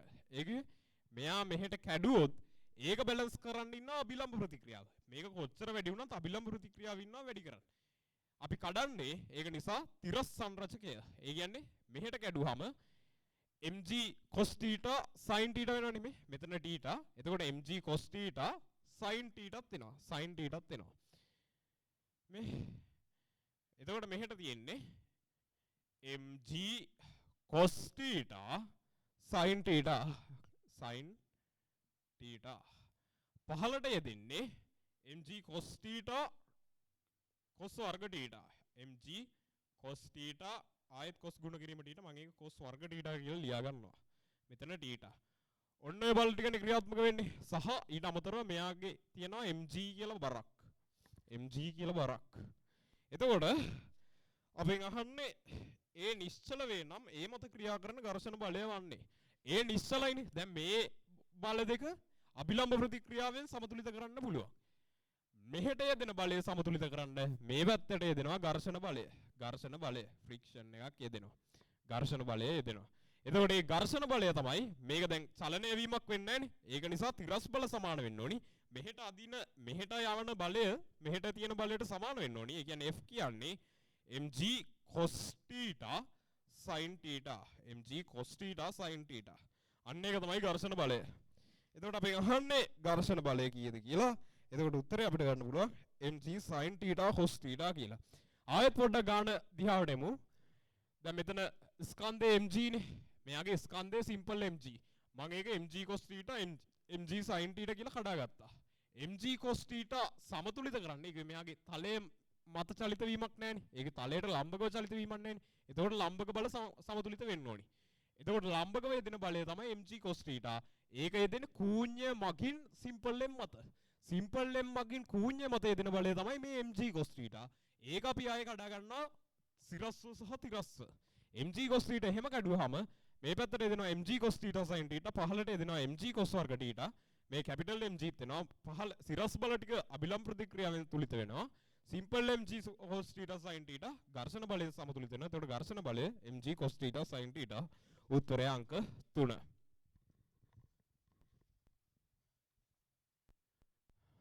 ඒක ඊටමත් හොඳ මට්ටමේ ප්‍රශ්නයක්. එතන පොඩ්ඩක් අර වෙනසකට තිබ්බේ අපි ටක් ගාලා බල විභේදනය කරන් ගිහිල්ලා සමතුලිත වෙන්න F කොච්චරද කියලා හෙව්වේ. සාමාන්‍ය ගණන් වල μ පාවිච්චි කරලා හදන්නේ කට්ටිය μ පාවිච්චි කරලා අභිලම්බ ප්‍රතික්‍රියාවෙන් හදලා ගන්න පුළුවන්. ඒත් ඒක නෙමෙයි මෙතන දැන් අර සමාන වෙන බලය කිව්වහම ඒක බල සමතුලිත අවස්ථාවනේ සලකන්නේ. එතකොට සීමාකාරී අවස්ථාව නෙමෙයි අපි ගන්නෙ. සීමාකාරී අවස්ථාව නෙමෙයි. ඒක නිසා එතනට උත්තරේ mg cos θ sin θ. උත්තරය අංක 5. ප්‍රශ්න අංක 14. නිශ්චලතාවයෙන් ගමන් අරඹන ලද කිලෝග්‍රෑම් 2ක ස්කන්ධයකින් යුත් වස්තුවක චලිතය සඳහා බලය හා කාලය අතර ප්‍රස්ථාරයේ රූපය දැක්වේ. තත්පර 3ක් අවසානයේ වස්තුවේ ප්‍රවේගය වන්නේ කියලා අපෙන් අහනවා. බලය කාලය ප්‍රස්ථාරයක් අපිට දෙන්නේ. බලය කාලය ප්‍රස්ථාරයක් දෙනවා. කාලය තත්පර වලින් මනින්නේ. බලය කාලය ප්‍රස්ථාරයක් අපිට දෙනවා. බලය නිව්ටන් වලින් මනින්නේ.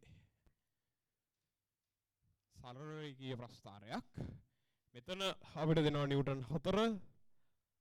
මෙතන නිව්ටන් 4යි. මෙතන තත්පර 3යි. මෙතන 4.5යි කියලා දෙනවා. මෙතන බිඳුවයි කියලා දෙනවා.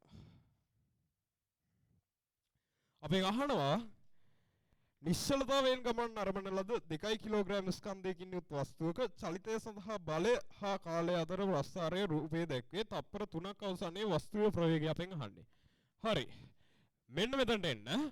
බලය කාලය ප්‍රස්ථාරයක වර්ගඵලයෙන් නිරූපණය වෙන්නේ මොකද්ද?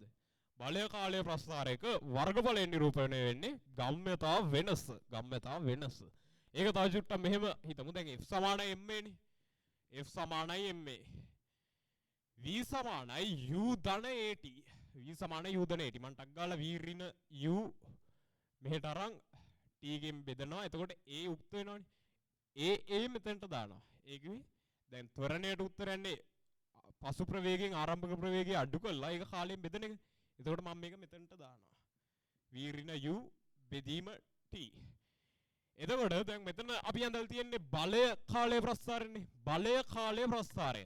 බලය කාලයේ ප්‍රස්ථාරයක වර්ගඵලය කියලා ගත්තොත් එතකොට මේ එනවා අපිට ගම්ම්‍යතා වෙනස. දැන් v ඍණ u කියන්නේ ප්‍රවේග වෙනසනේ. ඒකේ පසු ප්‍රවේගයෙන් ආරම්භක ප්‍රවේගය අඩු කළා. මම ඒක කෙලින්ම ලියා ගන්නවා ඩෙල්ටා v ප්‍රවේග වෙනස. ස්කන්ධයේ වෙනසක් නැහැනේ. එතකොට මේක කෙලින්ම ලියන්න පුළුවන් ගම්ම්‍යතා වෙනස කියලා ඩෙල්ටා mv. ගම්ම්‍යතා වෙනස තමයි එන්නේ බලය කාලයේ ප්‍රස්ථාරයේ වර්ගඵලයෙන්. බලය කාලයේ ප්‍රස්ථාරයේ වර්ගඵලයෙන් x අක්ෂයත් එක්ක හදන වර්ගඵලයෙන් එන්නේ ගම්ම්‍යතා වෙනස. හරි. දැන් අපෙන් අහන්නේ තප්පර 3ක කාලයනේ. ඒ කියන්නේ මෙන්න මේ කාලය. මෙතන ඉඳන් මෙතනට යන්න ගත වන කාලය. ඒ කාලය තුලදී කාලය ඉවරනාට පස්සේ තප්පර 3කට පස්සේ වස්තුවේ ප්‍රවේගය අපෙන් අහන්නේ. හරි. තප්පර 3ේදී අපි බලමු ප්‍රස්ථාරයේ වර්ගඵලය කීයද කියලා. හරි ලේසියි. ත්‍රිකෝණයක වර්ගඵලය හොයන්න තියෙන්නේ තප්පර 3 දක්වා. බිංදුවේ ඉඳන් 3 දක්වා. තප්පර 3ක් දක්වා විතරයි හොයන්නේ. 4.5ක් දක්වා නෙමෙයි. එතකොට භාගයයි ආධාරක පාදය 3යි ලම්බ උස 4යි. 2ට 4 කැපෙනවා 2යි කියලා උත්තරේ එනවා 6යි. මෙතන ඒකකයේ නිව්ටන් සෙකන්ඩ් කියලා ගන්න පුළුවන්. 6යි නිව්ටන් සෙකන්ඩ්. ගම්ම්‍යතා වෙනස. හරි. දැන් අපිට උතන ආවේ ගම්ම්‍යතා වෙනසනේ. ගම්ම්‍යතා වෙනස. ගම්ම්‍යතා වෙනස කියන්නේ ස්කන්ධය දැන් අපි මේ ගම්ම්‍යතා වෙනසනේ m ඩෙල්ටා v කියන්නේ. ඒ කියන්නේ m ඩෙල්ටා v කියන්නේ ප්‍රවේග වෙනස. ප්‍රවේග වෙනස. ස්කන්ධය m ඩෙල්ටා v ස්කන්ධය කිලෝග්‍රෑම් 2යි කියලා අපිට දෙනවා වස්තුවේ. මේ ප්‍රවේග වෙනස කියන්නේ පසු ප්‍රවේගයෙන් ආරම්භක ප්‍රවේගය අඩු කරන්න ඕනි. පසු ප්‍රවේගය තමයි අපෙන් අහන්නේ. පසු ප්‍රවේගය අපෙන් අහන්නේ ආරම්භක ප්‍රවේගය 0යි කියලා දෙනවා.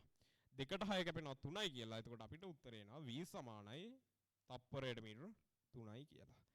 v සමානයි තප්පරයට මීටර 3යි. පිළිතුරු අංක 1. පිළිතුරු අංක 1. හරි. ප්‍රශ්න අංක 15 අන්තිම ප්‍රශ්නේ. A හා B ගල් කැට දෙකක් උස් ගොඩනැගිල්ලක මුදුනේ සිට අත්හරිනු ලැබේ. A නිදහස් කිරීමෙන් T නෝට් කාලයකට පසුව B නිදහස් කරනු ලැබේ.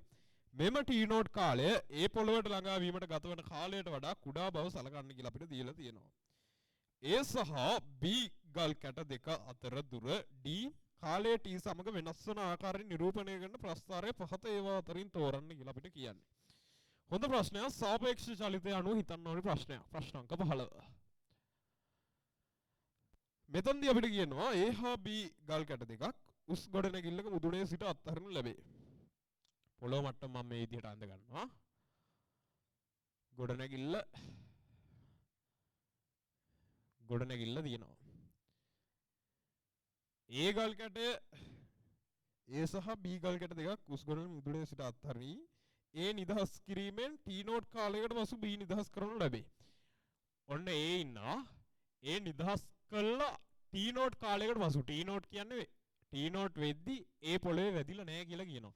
ඒකේ T නෝට් කාලයක් ගත වුණාට පස්සේ A ඉන්නේ මෙන්න මේ හරියේ. A මෙන්න මේ හරියේ ඉන්නවා. එතකොට B කියලා කෙනෙක්ව අත්හරිනවා. B කියලා කෙනෙක්ව අත්හරිනවා.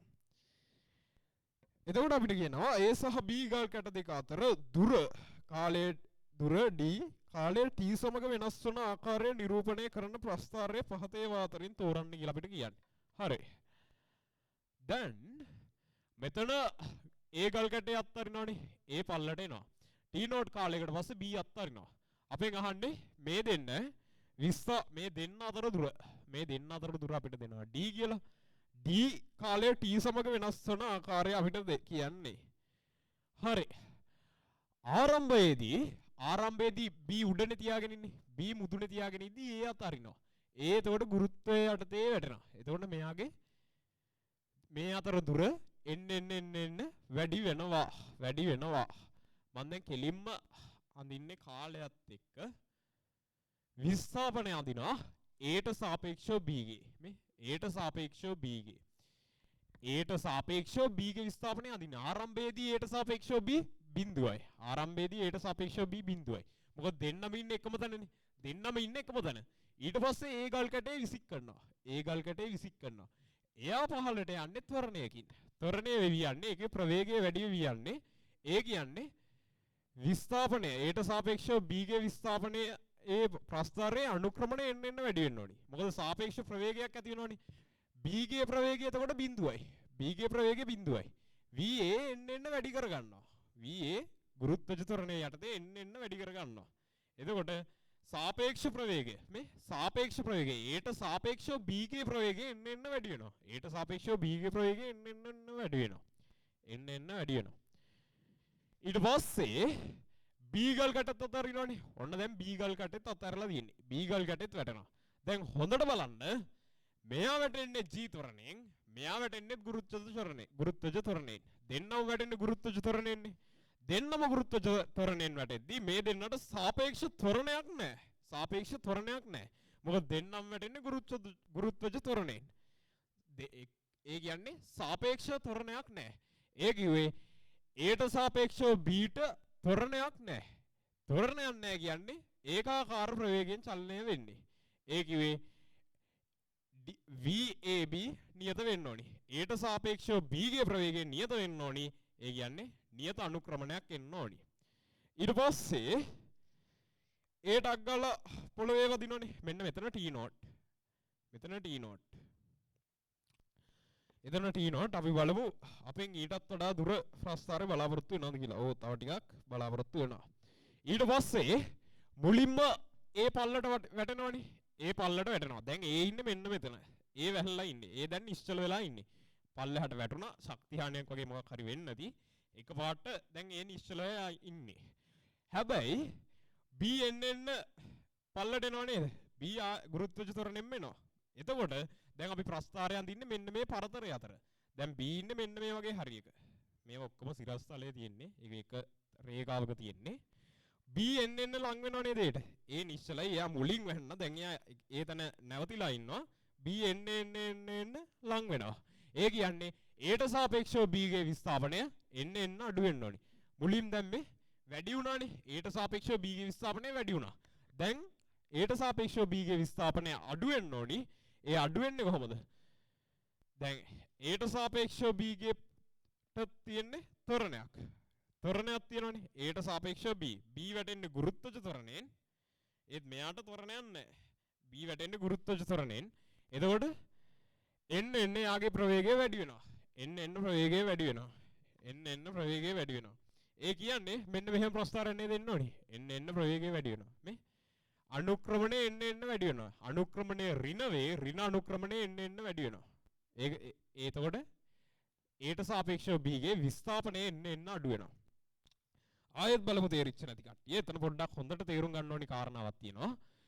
මුලින්ම AB දෙන්න එක ළඟ ඉන්නේ. මුලින්ම AB දෙන්න එක ළඟ ඉන්නේ. එතකොට ඒට සාපේක්ෂව B ගේ විස්ථාපනයක් නැහැ. ඒට සාපේක්ෂව B ගේ විස්ථාපනයක් නැහැ. ඒ කියන්නේ ගල් කැට දෙක එක ළඟ තියෙන්නේ. ඒ දෙන්න අතර පරතරයක් නැහැ. මුලින්ම ඒ අතාරිනවා.